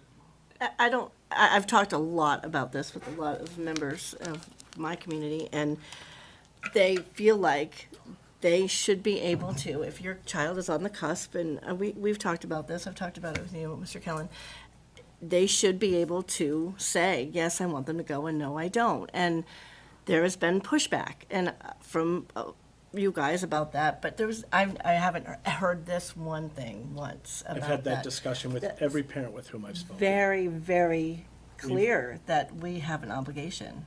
Well, we do. If you allow us, let me make sure I understand this. My daughter's 6 years old. I now say I want her to be in kindergarten. We say, okay, we'll let you be in kindergarten. You have to pay. And I say, nope, Correct. you need to pay. The district needs to pay because it's compulsory. Right. She be in school all day. Right. That's now an expense to the district, and it is not. Our BA will tell us part of the budget, because we haven't budgeted for those students. Where the district could say you're eligible for first grade, so come to first grade where it's already all budgeted Budgeted. for and part of it. So Yeah. I And I've mean, spoken to there needs to be some. Yeah, I've spoken to superintendents in other towns, and I will tell you, they don't allow it. They don't allow red shirting? Correct. They make first grade available, and if the parents choose to go to private, that's what they do. Having said all of that, I like option 1 myself. But we need to I consider. like option 1, but now you're telling me there are other students in the district Correct. that we allow option 1 here, that it can have a ripple effect, and it can also have a monetary effect. Yes. That's my concern. And parents, I understand your concern, but the board has to look at the overall, the taxpayers too. I'm just Do we know how trying to many absorb this. other students? I mean, the idea, sorry. Then I Well, think this gets to be a legal question, It doesn't it? it does get to be, Have we- what is free appropriate public education? What are we making available as a free appropriate public education to students? Have you sought legal counsel as to the question you just raised? The actual answer is unknown. But you continue to have those conversations, they'll continue to synthesize and come up with more direct answers, but that's essentially, that's why most school districts don't make it available. That's what, there are so few of us now that don't offer full-day kindergarten. That's, so it's become less of a question or concern in so many other communities. But it remains one here, sorry. So, again, I'm in favor of option one and the idea of, we have the ability to move kids forward at a certain age and do whatnot, but if a parent, and I agree, every parent should have the right to say, my child's not ready for that. But then that's a parent choice, and there are state laws and everything in place for a certain reason that say that they can move on at that age. I guess I would like to know, as Kim's going down the path, I mean, can we create some sort of a policy legally that says, if your child's this age, yes, you need to move on, and that's what we offer, and if you choose to stay back, you do need to pay. I mean, is there some sort of, because I think that's the way to do it. If your parent's choosing, then the parent. I think it's likely that you can create a policy. So can we that would do confirm that though? We will. Because I mean, will. I think that's the way to do it, that you say, if we, if you're this is our process, this is the path your child's supposed to go, based on their age, based on everything, and they're going to go this way, and we're offering by the age, the first grade, which covers this. But if you are choosing to keep your child back, there is a cost associated, and you're either responsible for the cost, or your child goes to first grade in conjunction with the process. I don't see, I think that's a fair alternative on both sides if we can do it. I think so, but to try to alleviate the concerns of parents that are out there, I think it appears to me that the consensus of the board is the board feels that we should go with option one. Yes. But because because the board needs to then figure out we need to seek legal counsel before we. So I have a question. Why is this news? I mean, is this something that just hasn't come up before because we didn't have as many kids that were redshirted? I'm assuming we have more red shirts because of COVID. I think the pandemic was a huge factor in, a lot of kids, they might not have attended any kind of organized 3-year-old school. For that matter, some 3 and 4 years old, they didn't even go to, so this is filling the gap. to This is play trying to help dates. fill the gap, right? So. I don't know if it's necessarily a pandemic. It Well, just th- made that- it's. I just think it's something that wasn't really enforced and looked into before, and Yeah, it just I happened, and think now that's we what have it somebody was. that's knowledgeable on it, and we're going, okay, we have to figure this out now. Yes, I think that's do what it think is, that's Barbara. kind of what it came I down think to. that's what it is. Okay. Yeah, so I actually have, I agree with number one as well. I'm actually curious about number three. I have actually a few thoughts about this. So the rate is something that we're basically setting for all the parents, right? For either half day or full day? The tuition. Tuition. The tuition, The yes. tuition was set yet by the district. So could we, for example, temporarily change the rate for children who should be in first grade but then could be offered full kindergarten? Or should be, or, I'm seeing head nods. sorry, I'm You'd kind have of to like change it confusing for myself. everybody. You have to change it for everybody. You cannot. You can't do that. You absolutely. I don't have to be a lawyer. There's a lawyer. No. Well, because, You can't do that. okay, You so can't do this it. is what, Can't this do is my thought about number three. If we hire a full day teacher, right, and we move some of these kids over that are half day, what if we just, for this year, just got rid of half day? Is that a possibility? Some parents wouldn't want to do it full day now. So half-day kindergarten is free, and full-day has a tuition to it. Okay. So that's where Mr. Kellen is speaking about, our desire to go fully funded full-day K for all students. Okay. But there is that difference. And that's something that would have to go in front of the voters, right? It has gone in front of the voters, and it has not passed. That's what I'm saying. Just for those that have not been here very long, it has gone to the voters, right, Kim? But I And it guess it hasn't passed. has. Yeah. I guess we're basically talking though a combination of 1 and 3. We're saying allow them to register, and then we're gonna wait and monitor and see where we stand. Right. I think So- I'd like to motion for one. Straight up. Yeah, right, but These parents earned it, but ultimately, we need We to. have 3 in our back pocket. 3 is, right, Yes, Mm. I will second your motion to go with option number one. yes. Okay. So, You're gonna put okay. 3 in your There- back pocket with that No, motion? so 3 in the back, at this stage, we have the opening. don't At this need to. stage, No, I'm just kidding. and I realize the potential obligations and path work we're setting for some of the other schools that may not have that capacity, but at this stage, I could not, with good conscience, say we're not going to do it for the potential that somebody else in a different town that doesn't have the opportunity would get litigious. When parents know their children best, the teachers that are now with these children know it best, and if it's their recommendation, I think we follow their lead. And not consequences be damned, but we're going to have to face the consequences one way or the other, regardless of whether, we place these students that we have room for or not. We're going to face the consequences. This is, I feel like we're hearing the buzzing now, and we don't see the bees yet, and we're going to, but we have a solution right now. I'd like to make a motion to go with option number 1. It's already on the table. You seconded. Oh, I seconded. All right, hang on. All right. So, I still think, so I think we still need to consult legal on what our overall policy is going to be regarding that. I guess my question, what? We do. Yes. Yes, we definitely do. Yes. My question is even with the consult of legal, can we vote on option 1 tonight for this particular, Why don't you make it pending legal approval? Yeah. okay? Yes, no? That it's the intent to allow this pending legal approval to determine. How long is that gonna take, though? I don't think it's gonna take too long, and also, what we're trying to say is that the parents that are looking to do this in Atkinson are agreeing that they will pay the tuition anyway. Right. So even if legal comes back and says you're gonna have to, everybody, they'll, We could, still allow it. it's That's still exactly gonna it. allow. It's still gonna It's work. the, Yeah. the problematic issue would be as if you now have a 6th grader or a 6-year-old that wants to be in kindergarten and doesn't wanna pay. That has to be addressed from a legal That's- point of view. right. So I I'm think, working- I think to summarize, right, Can I I think. offer- Yeah, yeah. go ahead. we could consider doing stipulated settlement agreements with each of the families that are agreeing to say, yes, we will pay that tuition, and make that motion and include that they will sign Oh, a stipulated settlement agreement to pay the tuition. So you want me to add that into the motion? Well, I'd Uh, like if to you wanna confer ec- with legal before we And do that. that protects though. us from the future. Well,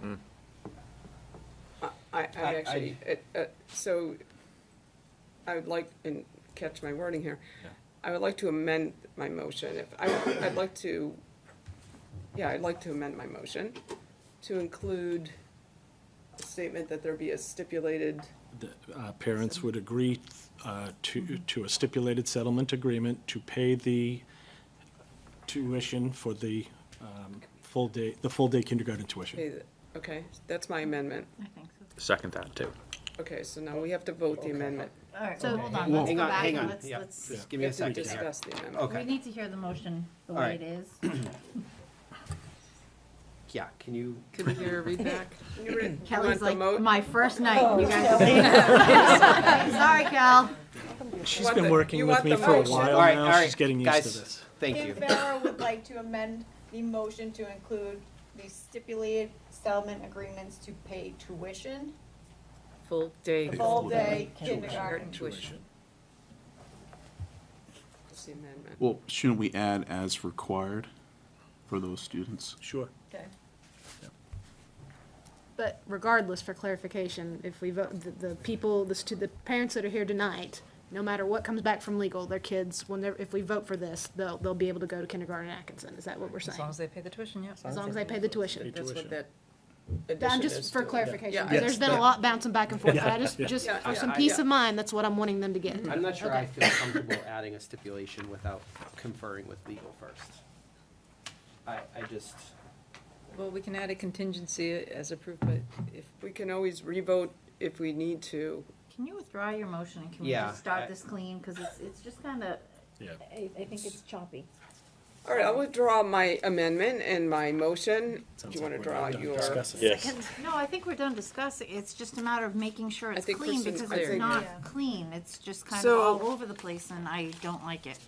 we want to allow, okay, I'm gonna write down the So- motion. Write down your motion. I just want to point out something too. The fact that if we had all these kids go into grade one, those numbers that I was just Correct. talking about, grade one being high, would just be extraordinarily high. So We'd be having that same discussion in about. 5 adding a years from class. now, we're gonna have a I don't know problem. that we can But, make a motion on that. no, though, I'm right? just, Right. I Right. was just Wouldn't putting have up to the comment Okay. that this, you know, but We'd be I just having that- wanted to put that Okay. out there that, We'd Okay. be having the discussion So- about adding a Kim, position in Okay. first what grade. do you, Okay. Give me 1 second. yeah, Yeah, just all let right. Kim do what she's got to do. But what's up?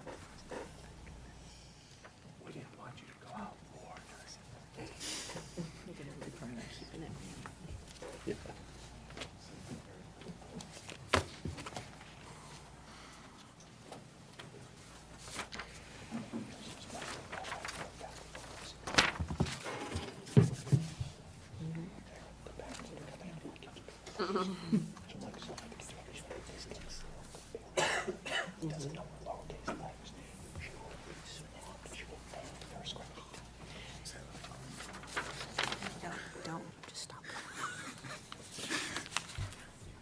It's gonna text Jim, but I don't think he'll appreciate it at 8:30, and I can't put enough of it in the text. Yeah, I have like way too many copies.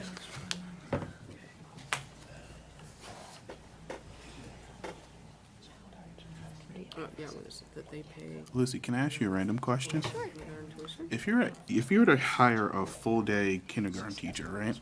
Could you move that kindergarten teacher to first grade the following year? Sure. Yeah, we do that all the time. Yeah, we always, Well, I'm just looking at the numbers. Right. You probably would need one anyway. it's pretty typical that, when you have a stable population in a school, and if that population's gonna continue to move, That that way it's- position moves If, with that. if Jim comes back and says you can't do this. Right.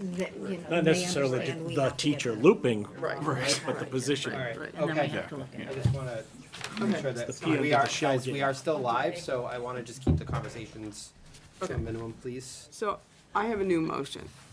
The motion is to allow the 6 families that have requested to enroll their child who is age eligible for grade 1 to be allowed to enroll their children in full-day kindergarten at Atkinson Academy with the stipulation that they pay the full-time kindergarten tuition, and this motion is contingent upon legal approval. I don't mean to say this, and please No. don't punch me in the head, but what about all the other families that are dealing with the same kind of thing that aren't here tonight? We are, this is why we're seeking legal opinion. Okay, so they're still eligible, I mean, there was still, that We're not discussion is closing the still on door. the table. That This discussion is, simply this just is simply for these families. six that are- Six families. families That have a request at in Atkinson that have requested it. because of an enrollment number. Okay. That's what we're, Thank we're you. looking at the enrollment number, and that's why we're making, there's not an enrollment number issue right now at the other schools. It's Atkinson, so that's why we're addressing Atkinson only tonight. Okay, so I have a motion. Second. Okay, I have a motion and a second. Any additional discussion on this? And again, just for the public, this, and for the board, this conversation is not over. We will continue to have to seek legal advice on how we do this for others. I think it's important that we make a decision on this for the 6 families that we're talking about within Not Atkinson. gonna change our mind on these 6. Correct, Unless legal comes back and says, whoa, whoa, whoa, you can't. or unless we We're- don't vote it, right? Unless Well, it fails well, vote here, exactly. right? So, all right, I have a motion and a second. Any other commentary? All in favor? 8-0. Okay, so We'll get on that with legal as soon as families, possible, so we have you some are good. solution. You guys are all set. If you have any further questions, you can ask the superintendent.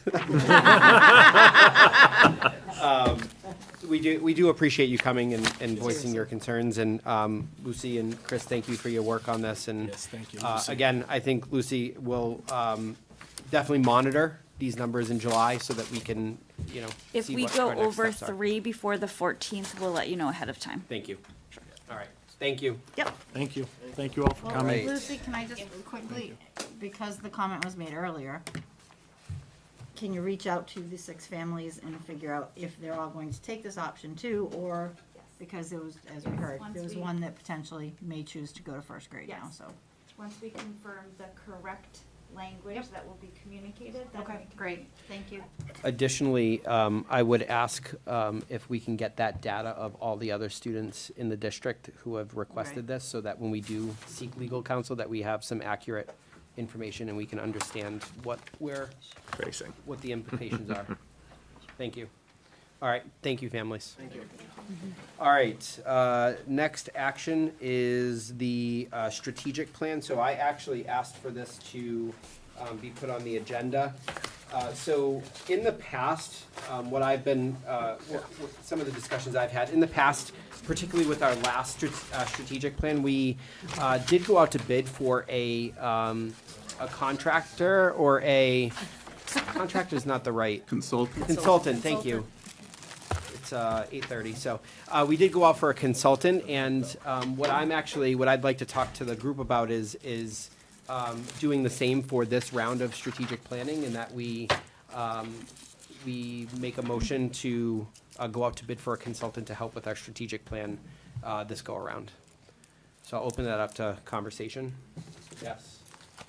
When we made the previous strategic plan and we decided to bring a consultant in, you should understand that a consultant can do as little or as much as you want. We made just really small use of the consultant in that we asked him to help facilitate the meetings at each community. Some consultants will want to write your whole strategic plan, so just be cognizant of the fact that when you hire your consultant, if this passes, what you want them to do, what their scope of work is. I mean, the more that can be done in-house, obviously, the less expensive it is, and it gives more validity to the plan. On the converse, if you don't hire an outside consultant, then it gives at least a perception that there is not a holistic approach to involving the community by using an outsider who doesn't have any vested interest. So I'm not usually in favor of consultants, but I do see the rationale for having a consultant to at least try to facilitate some of the community discussion so that it is, fair and that everybody has their bias here, because we're all part of this community. So that it makes for a plan that is, active. That's my thoughts on it. Is there a budget cap on the consultant?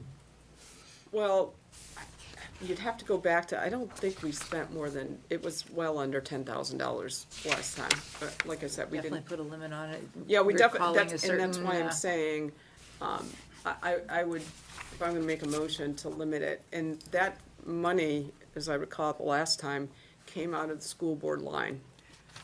We have our own budget line. I didn't hear what Barbara just said. What did you say? Oh, I was saying there should be a limit on how much we allow the consultant to consult. Yep. Well, what we should do is, we'll make a motion up to, and then if you decide you need more money, you'd have to come back to the board.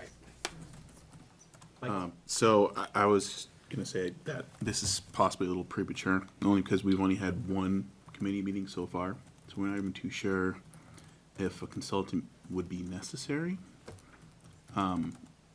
We're still in the process of even just trying to review the remaining year of this strategic plan. The other thing I would add to that is when I reached out to the New Hampshire School Board Association, they were saying that many consultants right now are booked, so there's a very high chance we won't be able to find one. So, and I talked with several other superintendents about that as well at our last South Central meeting.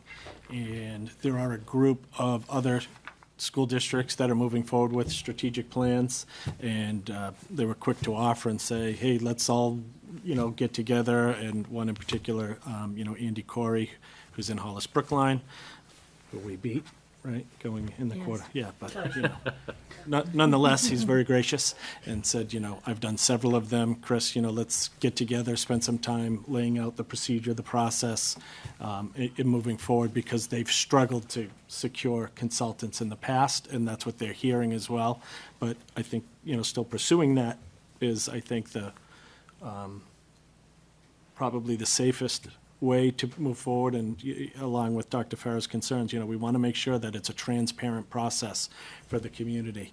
But I will work with those other superintendents just to bring forward, how we're going to move forward with the process and lay out some of that. Because, that's true, mostly what consultants will do is facilitate. We still wind up doing all the work, right? That's what happens, like I'm looking over at Kelly and, special education program approval and things like that you do that were directed to do by the state. They'll offer some consultant or they'll offer some facilitation. And then, great, Kelly, you and your department do all that work and come back to us with this, and then they, make it look good. But, but for the sake of transparency, I do want to explore and make sure, see whether or not there is a resource out there for us. Right, and I'd suggest going back to the previous plan, let's look at the consultant we used last time. I think everybody was happy with him, and then I'll make a motion to authorize up to $5,000 to spend for consulting services for the development of the plan. That way you at least know when you talk to a consultant that you do have some funds, and if you need more, you can come back. So my motion is to authorize up to $5,000. This would come out of the school board line. How much do we have in the school board line? I think it's about $10,000, isn't it? I think that sounds about right. Okay, below half the budget. Fine, good. Yeah. Okay, so I have a motion and a second. Any other discussion? Can I make an amendment to that? That we would stop the bid or the search by, let's say, September 30th? Stop it. Yeah, so if we're struggling to find a consultant, that we just move forward with that one at a certain period of time. I don't think I'm in favor of adding that to it. I think if we're having trouble, then we just don't use it, but I don't want to put a timeline to that if we. I don't think it's gonna stop the work in progress. I mean, Right. you're still gonna keep. Continue to move forward, and if you can find someone, you supplement what you're doing with them, Right. but if you can't, you just continue to move forward in the manner you are, so. Yeah. And our community outreach will be further down the line of our planning anyway, and that's what Kim was saying, we would use those, that consultant basically for. So, I mean, we could utilize what Chris was saying about his, the people that just to The other get, superintendents around the Right, state, to the get- districts that are moving forward with a strategic go. plan. Yeah, I think we should, I think it should be clear that we're not gonna wait for us to hire a consultant to start the work, Right. right? You guys are gonna yeah. do the work, and the consultant is gonna come in and help with the process, but if we can't hire one, if they're all booked, then we continue to move with the work.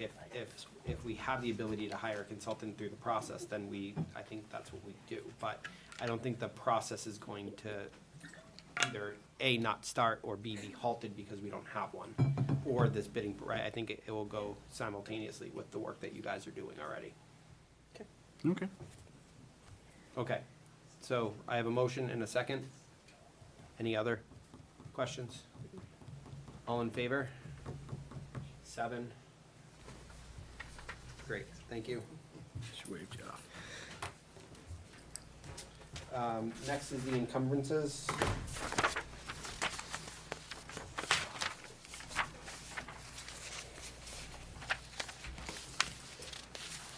Feeling like Maria set you up a little bit, Lisa. Hard timing, Yeah. planning a Climax wedding, after that, too. Right. No, I know how to do it now that I see it. All right, so we'll start with the encumbrances. As we approach the year end, as part of our procedures, we are presenting to the board and look at some capital items, capital projects that we'd like to encumber for year end.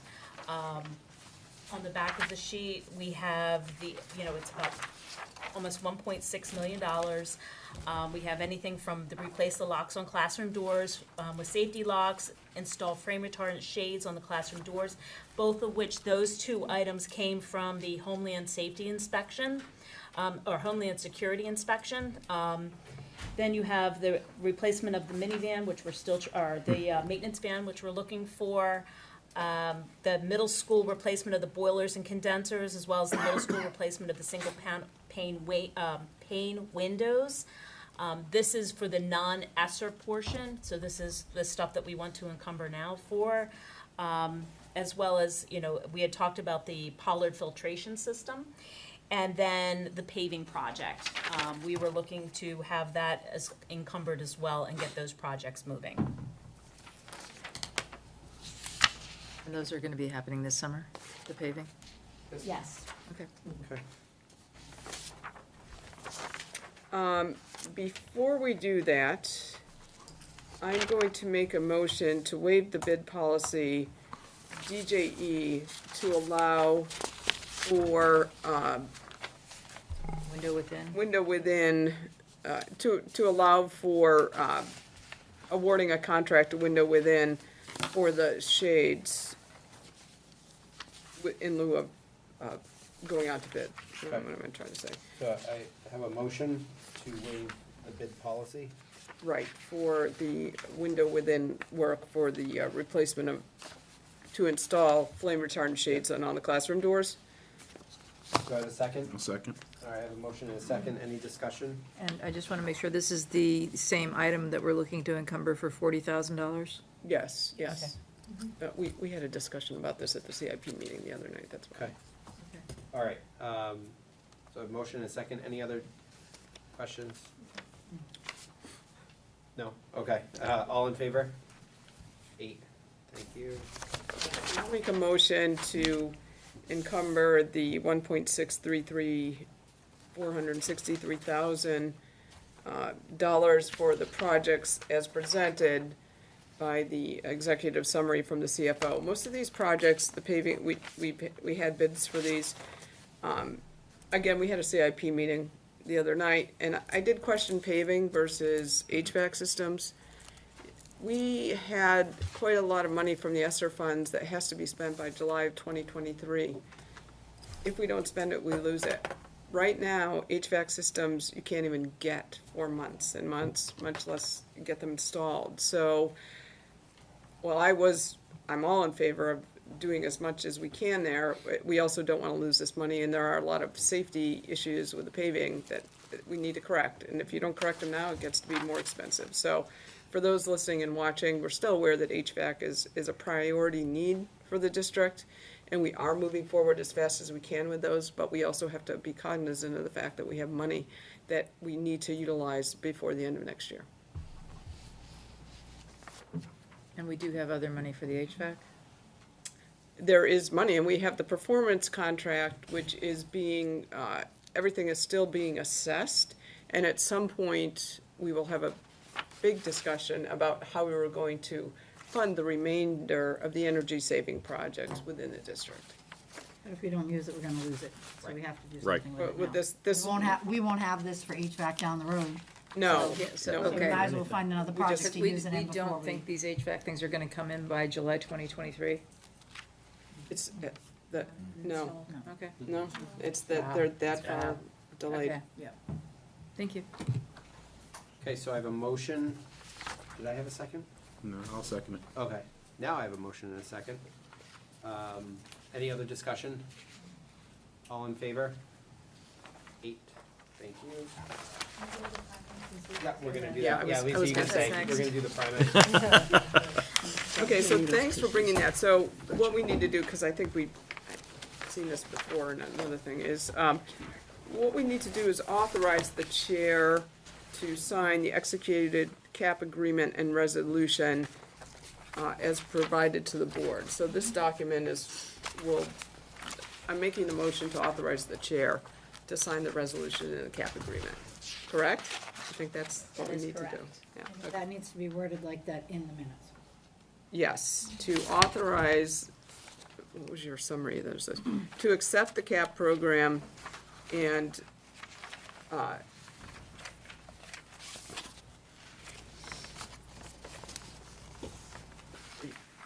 I'm just a little And unclear. of allow the this. chair to sign the resolution. And allow the chair to sign the resolution on behalf of the board. Yes. I think they're fine as long as they get this signed off. Yes. Okay, that's my motion. Second? All right, so we have a motion and a second. Any questions on the motion in a second? No. I have one. Can you repeat? No, I'm just kidding. All right, with no questions, all in favor? All right, thank you. Thank you, Lisa. Thank you.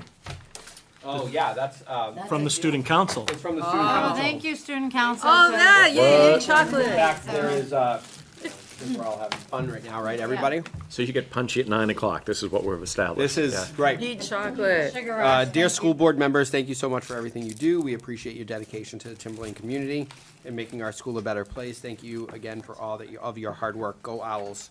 Sincerely, the TRHS Student Council. Thank you, Kaylee and council. Here, you get one.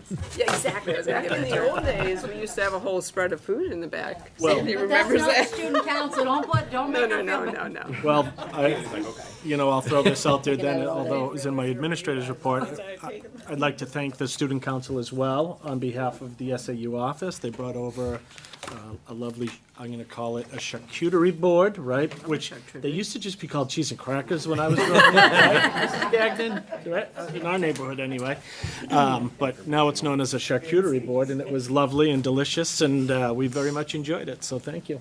Okay, so the next piece is really informational, and I think it's really relevant, and I'd like, if, maybe Chris, if you could just sort of give a high-level summary of sort of what our policy is and the actions that are taken, but that the district has on bullying. Yep. So we do have a bullying policy, let me rephrase that for the record. We have an anti-bullying policy. We're against it. Please mark that in the notes. I think I wrote it. Capitalize that, please. Yeah. Oh, boy. And so, Chris, if you can just give a high-level summary, that would be awesome. Sure. The policy is JICK, Pupil Safety, Violence Prevention, and Anti-Bullying. As we all know, I think, over the past decade to 15 years, bullying has become far more recognized and known in our society, I think, and it takes many forms. It happens interpersonally, it happens electronically, digitally, which is known as cyberbullying. So, depending on your generation, things that you might have experienced, we all might have experienced something that might now be considered bullying differently. And there are a lot of things that were once not considered bullying that are now considered bullying. So I won't read through the entire definition that's in policy JICK. That is online for anybody who wants to view that at home. But bullying can be a single significant incident or a pattern of incidents. It can be written, it can be verbal, it can be electronic communication, it can be a physical act or a gesture. But ultimately, it's something that physically harms a pupil or damages their property. It causes emotional distress. It interferes with their education. It creates a hostile educational environment, so it's not dissimilar to harassment of any kind. And it substantially disrupts the operations of the school. It has various elements.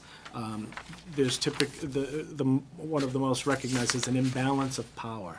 So if I'm the bully, I'm asserting power over my victim of bullying. It oftentimes can take the form of any kind of harassment, whether it's race, religion, sexual identity, sexual orientation, all of those things, along with many others, inclusive and not limited to those things, can be considered bullying. So is that a high enough level? Yep. Okay. Yep. So that policy, JICK, it borrows the definitions right from RSA 193 F:3, and really RSA 193 you'll find all of the bullying legislation. So as part of that policy, we also have procedures in place, and the procedures for reporting bullying. And that is online as well on our website. If you go to the procedures section, the process and procedures section under policy, you'll find JICK-R. That is the procedure. Additionally, you will find JICK-X, which is the school bullying investigation form. So one of the things also in your packet, right, there's some bullying data. So we brought this forward because we've heard some commentary. I know there have been some folks that have reached out to school board members and things like that. And, we've heard on social media that there is an increasing level or increasing incidences of bullying. We pulled some data. We were able to find the 2017-18 school year data and 2018-19 school year data, and we have the 2021-2022 school year data. It's important to qualify here that when you look at this data, for example, what we have, the first item is reported bullying. The second item for each school is investigated bullying. And the third item that's measured is substantiated. So one of the things that I think was of concern to me was that our process wasn't necessarily being followed certainly the way I interpret it. And I'll read you what the key is as to my interpretation. That was resulting in, we were getting some calls saying, my child is being bullied and they're not doing anything about it, right? Or that's been on social media. And we follow up. I talk to the school. They say, well, no, of course we've looked into it. But here, we found that it wasn't bullying. So the response was, well, we didn't do an investigation because we didn't believe it was bullying after we matched up with the definition of bullying. We took the incident or the event or whatever was happening, the behavior, and we're measuring it against the definition and deciding it's not bullying, so we're not conducting an investigation. To me, that's semantics, and the semantic that I interpreted differently than I think had been the practice, and I'm not blaming anybody. It sounds like it was, obviously it was the practice as far back at least 2017-18, because if you look through the data, there are a couple of cases that said that it wasn't investigated, even in 2021, 2022. There is, you'll say, 17 instances of reported bullying, but only 16 of them were investigated. So when this came forward to me, my response was, well, if we do anything, if you ask a single question, to me, that's an investigation. But I think we were being very literal in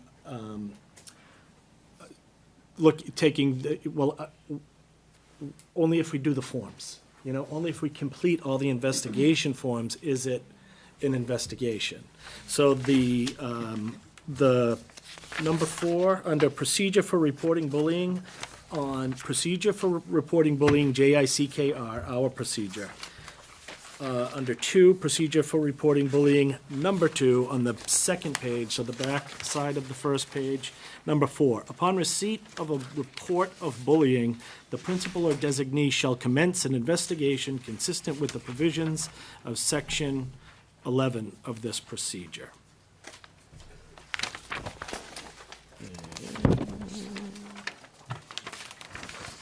11 is capture of audio recordings on school. I don't know why it. It's on page 5. It doesn't even really make sense to me that correspondence is correct. So I think that's something that we need to address with our policy committee. What's it? I think it means 9. I think it's referring to 9, not 11. Oh, did I read the? No, you read it properly. I believe you read it properly. But he wanted to talk about communication with parents? So, I think ultimately, Chris, right, I think what I was trying to really make sure that we communicated to, the public and to the board was that, 1, we have a policy in place. Yes. Number 2, we have a process in place that is universal throughout the district. We have the documentation that every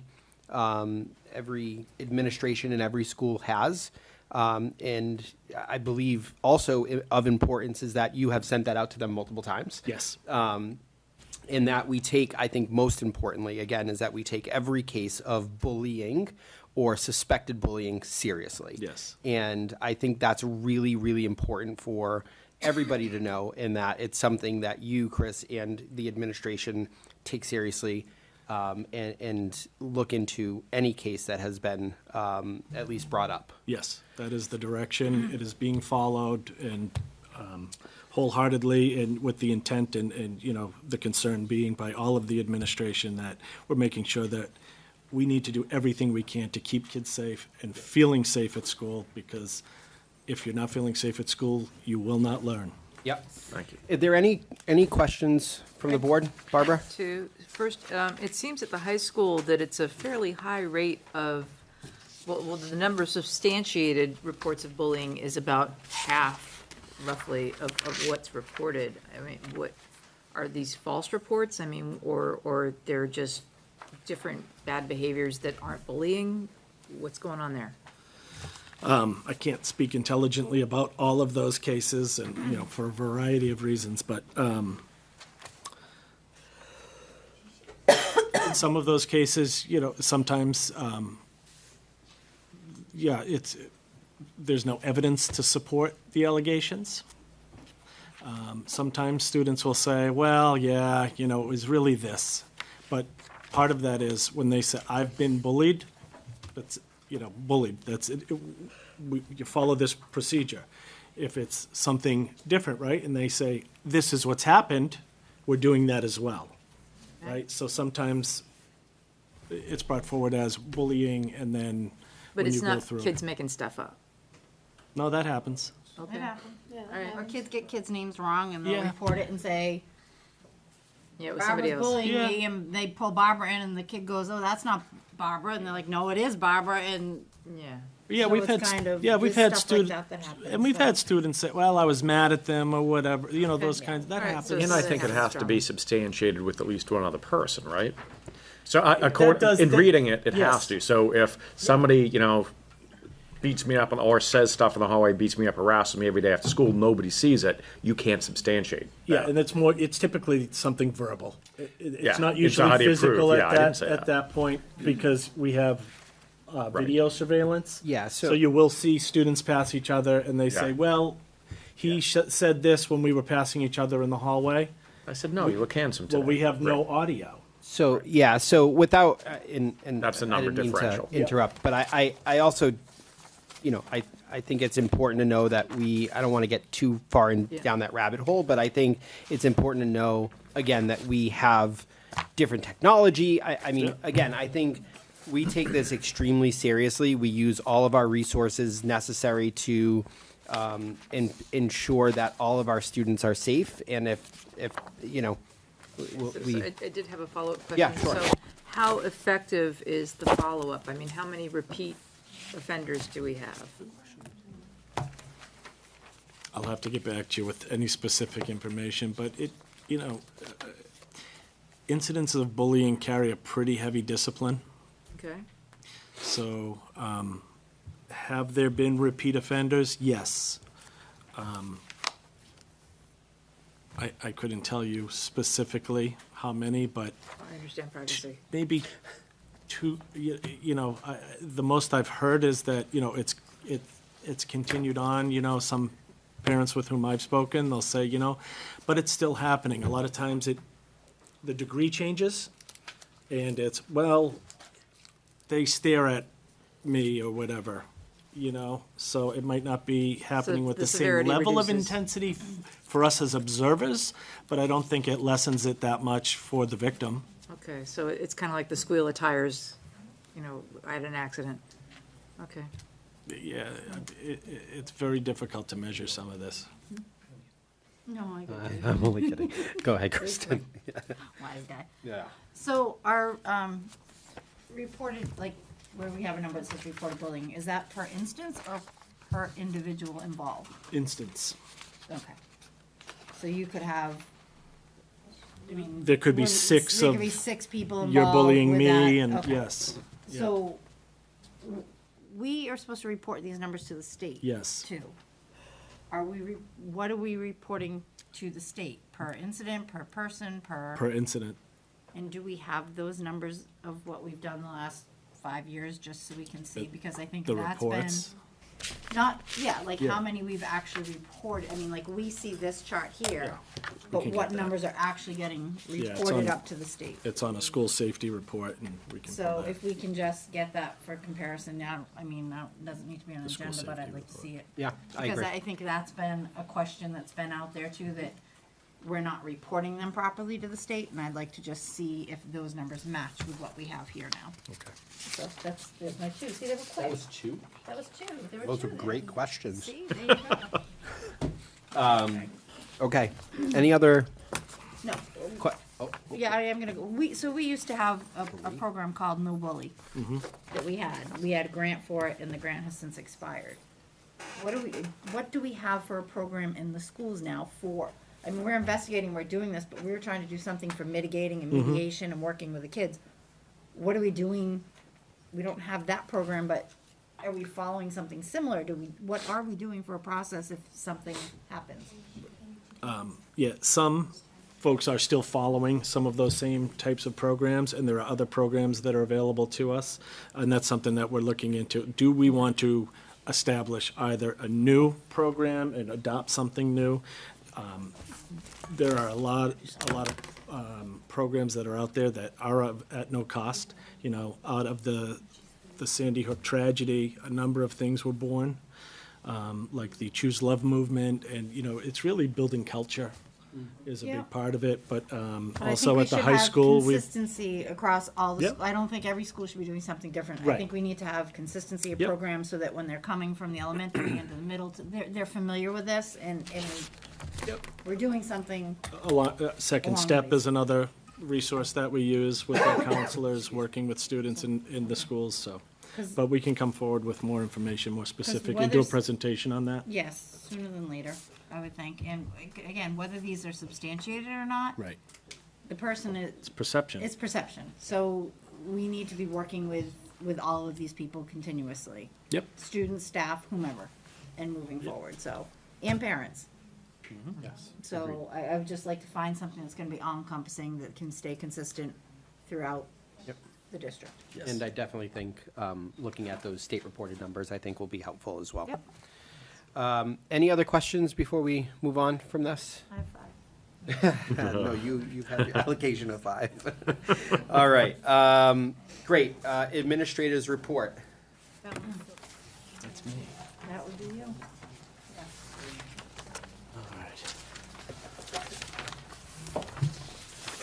So I do want to just take a minute to recognize and, you know, once again, share the sad news that Patricia Passanisi, Passanisi, Miss Pat, as she was most effectively known at Sandown Central, passed away a few weeks back.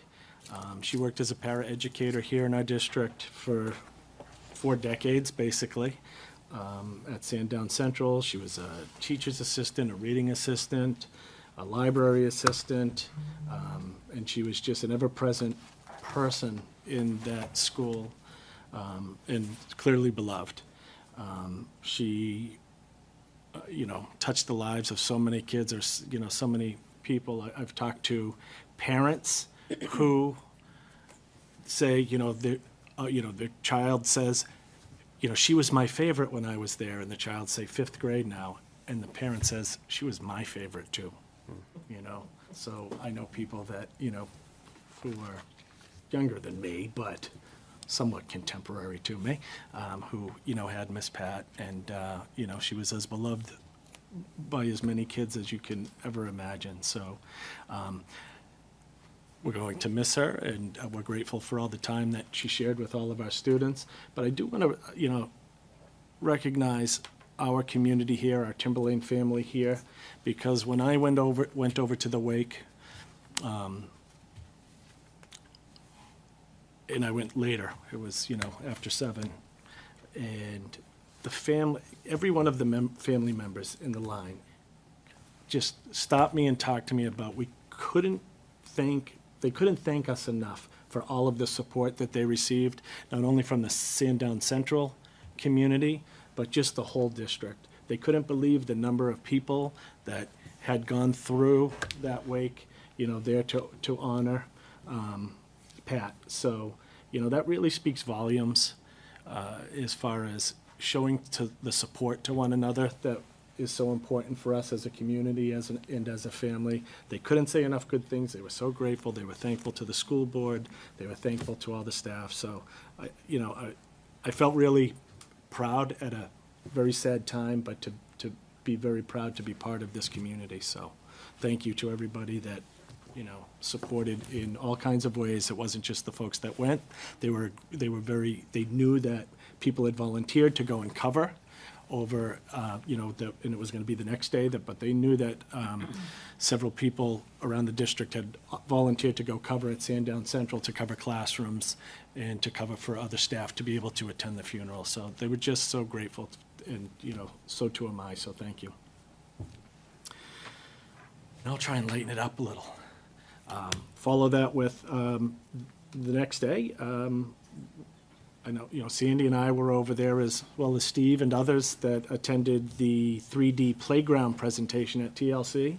It was really cool. We saw some great playgrounds. The kids read the books that they had written to us. It was really fantastic.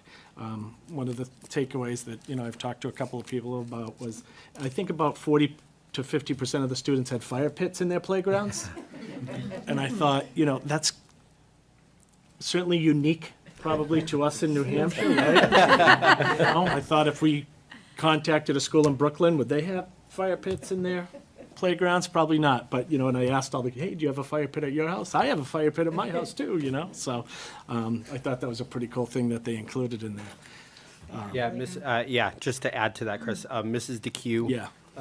Patrice, I was lucky enough, my daughter's in that class, so I was able to go and, see her work and actually see it in action. But I counted at one point, there were 12 teachers, along with Sandy, along with you. Just the support from the school and, talking to my daughter after and, how cool it was to talk to the superintendent. I was like, really? I don't get that from my kids. So no, it's it's just a testament to the work that they are doing all the way starting in kindergarten. So yeah, it's awesome. It was really, really great. Timberland Regional High School graduation went incredibly smoothly. We want to congratulate all of the graduates and their families, wish you all the very best as you move forward in the next chapter in whatever you choose. We also want to remind you to remain here. We remain here as your community.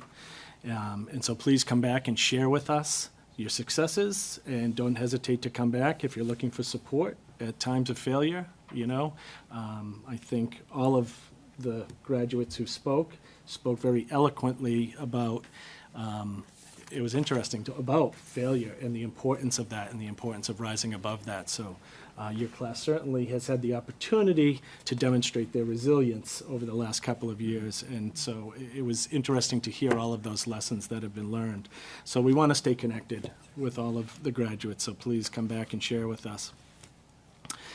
And Timberlane Regional Middle School had a great 8th grade celebration. I think they called it Field Day. I interpret it as a far grander celebration than just a field day, I guess.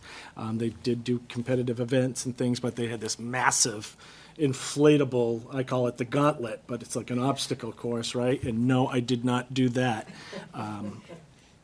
I'm not allowed to do those things anymore, but I know the students had a great time, and I think they challenged Mr. Mensa. You did it, Coral?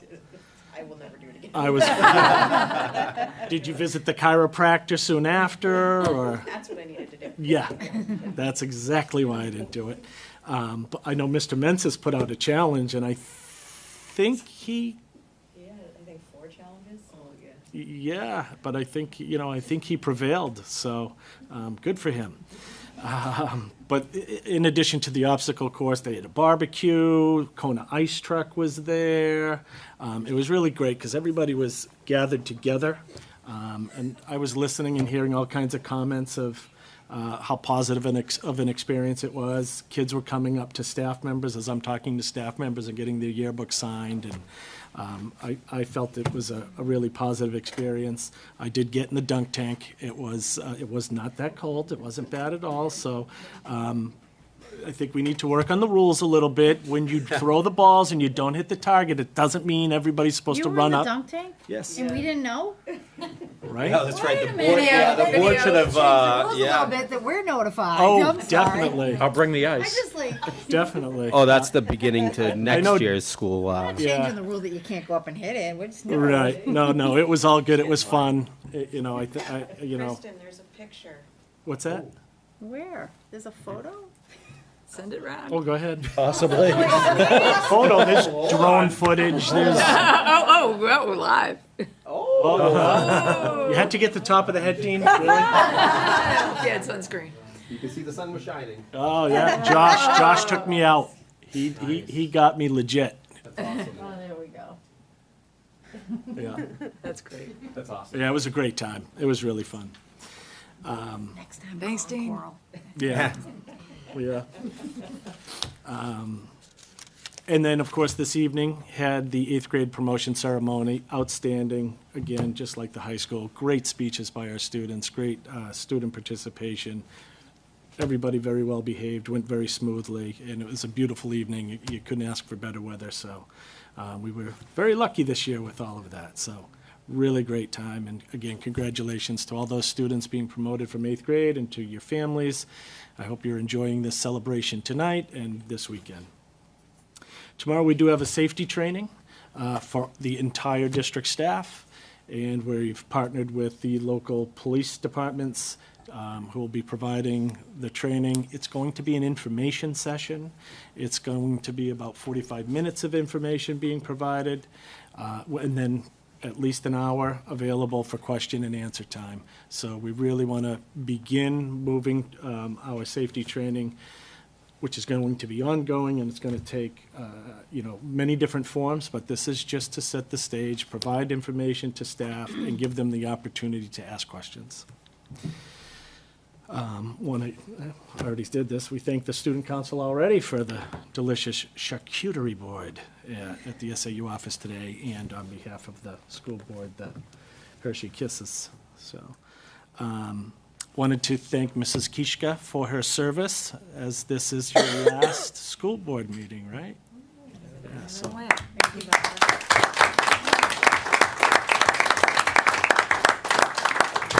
And I want to thank you for donating your gift back in the way of funds for the Timberlane Robotics Program. So thank you very much for that. Go robots. Go robots. Yeah. Took my thunder, but I kind of mine too. I guess I don't get thunder. yeah. On behalf of the school board, thank you And you for spelled your. my name right. Very good. Yeah. Thank you. And I said it right, I think, right? Thank you, Barbara, on behalf of the school board and the town of Plastow. So, thank Yes. And lastly, I just want to thank our entire staff and everybody, administrators, teachers, paraprofessionals, food service, custodians, maintenance, bus drivers, you name it, for, I think, a successful school year.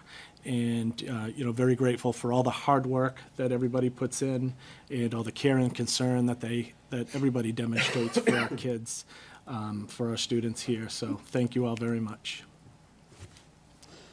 And that's it for me. Okay. Did I forget anything? No. Take a breath. No, I don't think you did. All right, personnel report. Looks like we have an administrative nominee, or nominations. And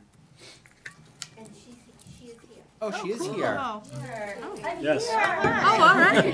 Jillian Lee. Introduce yourself. Yeah, come on up. nice. Make her sit through all that. The dunk tank is coming, yes. Well, this was the test. You made it through, so. I passed. Excellent. So Jillian is our new assistant principal at Pollard Elementary. So welcome. Thank you. Nice to be here. So I'll make a motion to accept Jillian as the assistant principal for Pollard Elementary. Second. All right. Any questions, concerns? And could you just, are you what district are you coming from? I'm or- coming from Pelham. I'm currently a fourth grade teacher in Pelham. I started teaching in 2004. So I've taught grades K, 1, 2, and 4. So I come with, and I student taught in third, so I think I've covered just about all of them. Right, welcome. Yeah, welcome. All right, so I have a motion and a second. All in favor? All right. Sold. Thank you again and welcome to the district. All right, thank you. Updated? All right. Congratulations, Jillian. Thank Welcome. you. Yes, congratulations. Yeah, I'll do it. Yeah, see, that was. Okay, all right, this, okay. I already found that. Yeah. And corrected it, that's why I asked for the. Thank you, I really appreciate that for those. Okay, I'd like to make the following professional nominations: Laura Jeffords for school counselor at the high school, Kim Dubois, physical therapist for the district, Tracy Gordon, special education teacher at Pollard, Jeremy Hatchin, band music teacher for the middle school, Rachel Glazier, biology teacher for the high school. Looks like she taught here before and is returning. Alicia Ford, physical education teacher at Pollard. All right, we have a motion and a second. All in favor? Great, thank you. And just one thing of discussion of the band music teacher, we had over 30 people applying, so that really speaks to how desirable it is to be in our music department. Yeah. Excellent. And then I'd like to make a motion to accept the following resignations. Maureen Healy Simmons, the school nurse at Sandown North. Suzanne Gantz, special ed teacher at Danville. And Melissa Dixie, special ed teacher at Sandown North. A second. Okay, we have a motion and a second. All in favor? All right, thank you. All right, next is the committee report. So we'll go around the board. Kim? The CIP committee met on Tuesday. We did rework the CIP. We will meet again in August. Hopefully we'll have the EEI report so that we can finalize what we're looking for projects. So that's it from CIP committee. Great. The other Kim? I don't really have anything aside from the fact that the TSSU date has been set finally, and we have discussion in the wellness committee to get a date set. We don't have a date set yet. Setting dates is quite tricky with committees, and strategic planning, we're still, I think we covered that earlier. Yeah. Great. Mark? It's covered. Awesome. Kristen? Oh, my turn. Your turn. We have a safety committee meeting coming up on next Tuesday, so that will follow the training that we're doing on Friday, so we'll follow up on that and talk about progressing. With regard to, as we've mentioned, Barbara will be leaving us after tonight, which leaves a vacancy. So we did ask for letters of interest. We've received 4, and we're, again, as Kim just said, trying to schedule to have interviews. We're going to interview all 4. However, trying to find dates is becoming a little challenging, so we will work on continuing to do that and hopefully get that done and move forward. And then lastly, I'm going to state that, again, my presence here has been limited over the last couple of meetings because I've been at lacrosse games. My apologies, but I've always said my kids come first. And that being said, the team did make it, the boys lacrosse team made it to the semifinals this year where they lost. However, they lost to Portsmouth, who they lost to in the finals last year, so this is becoming a nemesis. But a great season by the kids, closed out the year. But what I do want to state about lacrosse is Ken Blaska, who is our head coach, was named the Division II Coach of the Year. So that is quite an honor for him and for our program. He's been here since 2014, and he's really done a great job. Every season, the program's gotten better and better and better, and we are now considered, as somebody put it, when he came here, we weren't a school where students that played lacrosse that wanted to go on to play college were encouraged to come to. They were encouraged to go somewhere else, and now kids want to stay here to play lacrosse, which is, I think, great accolades for him and for this district. So Yes. granted, it's one sport and one interest, but retaining students at all costs is a great thing, and when they have an interest to stay here. Yes. So that's all I have for tonight. Great. And just a shout out to JJ Shivel and Coach Pug as well. Well, as yes, the part of entire that coach- team. yes, Great yes. job, and Well, there's like 3 others too, but Yeah. yeah, so. and all of our coaches for Yes. that matter. As Kim alluded to, the TSSU and the TTA negotiations will commence in the next week. We'll start, so we're moving forward with those. And yeah, that's all I have. Barbara. Yeah, I attended graduation with Mark and you, and it was such a lovely day, and I thought Kaylee did great with her speech, perfect pacing and everything. You've clearly practiced a lot. The music, I wanted to give a shout out to the music at a lot of the end of school ceremonies and rituals, just fabulous. I'm a dancer and I listen to a lot of big bands, and you're right up there. It's, the kids just are amazing for school kids. Yeah. Or just in general. So, yeah, and the nice, Patty did a great job of organization. It's just very well run. I'm just so glad to see us coming back to normal. Mm-hmm. Agreed. Katie? Nope, it's already been covered. Mike? Nope. Awesome. Nothing in the correspondence folder. Any vendor or payroll registers? I think we're good there. We do not have non-public tonight, so with that being said, at 9:27, have a great evening. Chocolate.